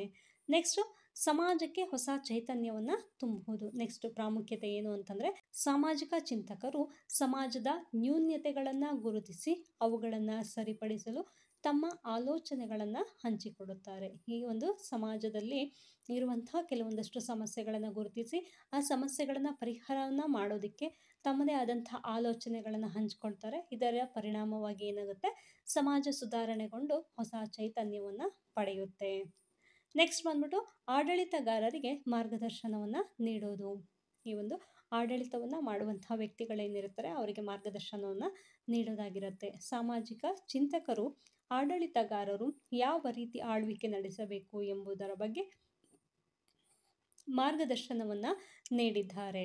ಪ್ಲೇಟೋವಿನ ತತ್ವಜ್ಞಾನಿಯ ಆಡಳಿತದ ಕಲ್ಪನೆಯು ಭ್ರಷ್ಟಾಚಾರ ರಹಿತ ಮತ್ತು ಸಮಾನ ಆಡಳಿತದ ಬಗ್ಗೆ ಒಂದು ಉದಾಹರಣೆಯನ್ನು ಕೂಡ ನಾವಿಲ್ಲಿ ನೋಡ್ಬೋದಾಗಿರುತ್ತೆ. ಇನ್ನು ನೆಕ್ಸ್ಟ್ ಬಂದು ಸಿದ್ಧಾಂತಗಳ ಬೆಳವಣಿಗೆಗೆ ಆಧಾರ. ಸಾಮಾಜಿಕ ಚಿಂತನೆಗಳು ಕಾಲಾನಂತರದಲ್ಲಿ ಬೃಹತ್ ಸಿದ್ಧಾಂತಗಳಾಗಿ ಬೆಳೆದಿವೆ. ಉದಾಹರಣೆಗೆ ಕಾರ್ಲ್ ಮಾರ್ಕ್ಸ್ ನೀಡಿದಂತಹ ಸಮತಾವಾದ ಚಿಂತನೆಯು ರಷ್ಯಾ ಮತ್ತು ಚೀನಾದಲ್ಲಿ ರಾಜಕೀಯ ಸಿದ್ಧಾಂತವಾಗಿ ಜಾರಿಗೆ ಬಂದಿರುವುದು ಇದಕ್ಕೆ ಒಂದು ಸ್ಪಷ್ಟ ಉದಾಹರಣೆಯಾಗಿದೆ. ಈ ಸಾಮಾಜಿಕ ಚಿಂತನೆಗಳು ಬೃಹತ್ ಸಿದ್ಧಾಂತಗಳಾಗಿ ಬೆಳ್ಕೊಂಡು ಬಂದಿದೆ. ಇದು ಕೇವಲ ಚಿಂತನೆಗಳಾಗಿ ಉಳಿದಿಲ್ಲ, ಬದಲಾಗಿ ಏನಾಗಿದೆ, ಸಿದ್ಧಾಂತಗಳಾಗಿ ಬೆಳೆದ್ಬಿಟ್ಟಿದೆ. ಅದಕ್ಕೆ ಉದಾಹರಣೆ ಅಂತ ಹೇಳಿ ನಾವು ನೋಡೋದಾದರೆ ನಾವು ಈ ಒಂದು ಪಠ್ಯ ಪುಸ್ತಕದಲ್ಲಿ ಕಂಪ್ಲೀಟಾಗಿ ನಾವು ಈ ಸಿದ್ಧಾಂತಗಳ ಬಗ್ಗೆನೇ ನಾವು ಅಧ್ಯಯನ ಮಾಡ್ತೀವಿ. ಈ ಒಂದು ಸಮಾಜಶಾಸ್ತ್ರಜ್ಞರಾಗಿರ್ಬೋದು ಅಥವಾ ಸಾಮಾಜಿಕ ಚಿಂತಕರು ಏನಿದ್ದಾರೆ ಅವರ ಸಿದ್ಧಾಂತಗಳ ಬಗ್ಗೆನೇ ನಾವಿಲ್ಲಿ ಕಂಪ್ಲೀಟಾಗಿ ಅಧ್ಯಯನವನ್ನು ಮಾಡೋದಾಗಿರುತ್ತೆ.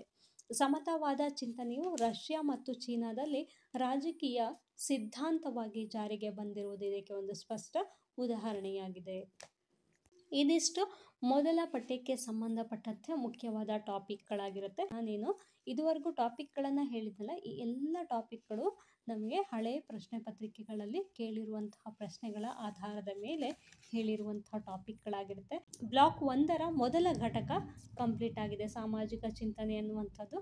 ಈ ಒಂದು ಸಾಮಾಜಿಕ ಚಿಂತನೆಗೆ ಸಂಬಂಧಪಟ್ಟಂತೆ ಸಾಮಾಜಿಕ ಚಿಂತನೆಯ ಮಹತ್ವ, ಸಾಮಾಜಿಕ ಲಕ್ಷಣಗಳು, ಸಾಮಾಜಿಕ ಬೆಳವಣಿಗೆ, ಸಾಮಾಜಿಕ ಪ್ರಾಮುಖ್ಯತೆ ಈ ಎಲ್ಲ ವಿಚಾರಗಳನ್ನು ನಾವು ನೋಡಿದ್ವಿ. ಇದು ತುಂಬ ಮುಖ್ಯವಾದಂತಹ ಒಂದು ಘಟಕ ಆಗಿರುತ್ತೆ. ಈ ಒಂದು ಪಠ್ಯದಿಂದ ನಿಮಗೆ ಪ್ರತಿ ಪ್ರಶ್ನೆ ಪತ್ರಿಕೆಯಲ್ಲೂ ಒಂದಾದರೂ ಪ್ರಶ್ನೆಯನ್ನು ತೆಗೆದಿರ್ತಾರೆ. ಹಾಗಾಗಿ ಇದನ್ನು ಓದಲೇಬೇಕಾದಂಥ ಒಂದು ಕಂಪಲ್ಸರಿ ಘಟಕ ಆಗಿರುತ್ತೆ. ಸೊ ಇದಿಷ್ಟು ನಿಮಗೆ ಅರ್ಥ ಆಯಿತು ಅಂತ ಅಂದ್ಕೊಳ್ತೀನಿ. Thank you for watching. Keep watching. Take care.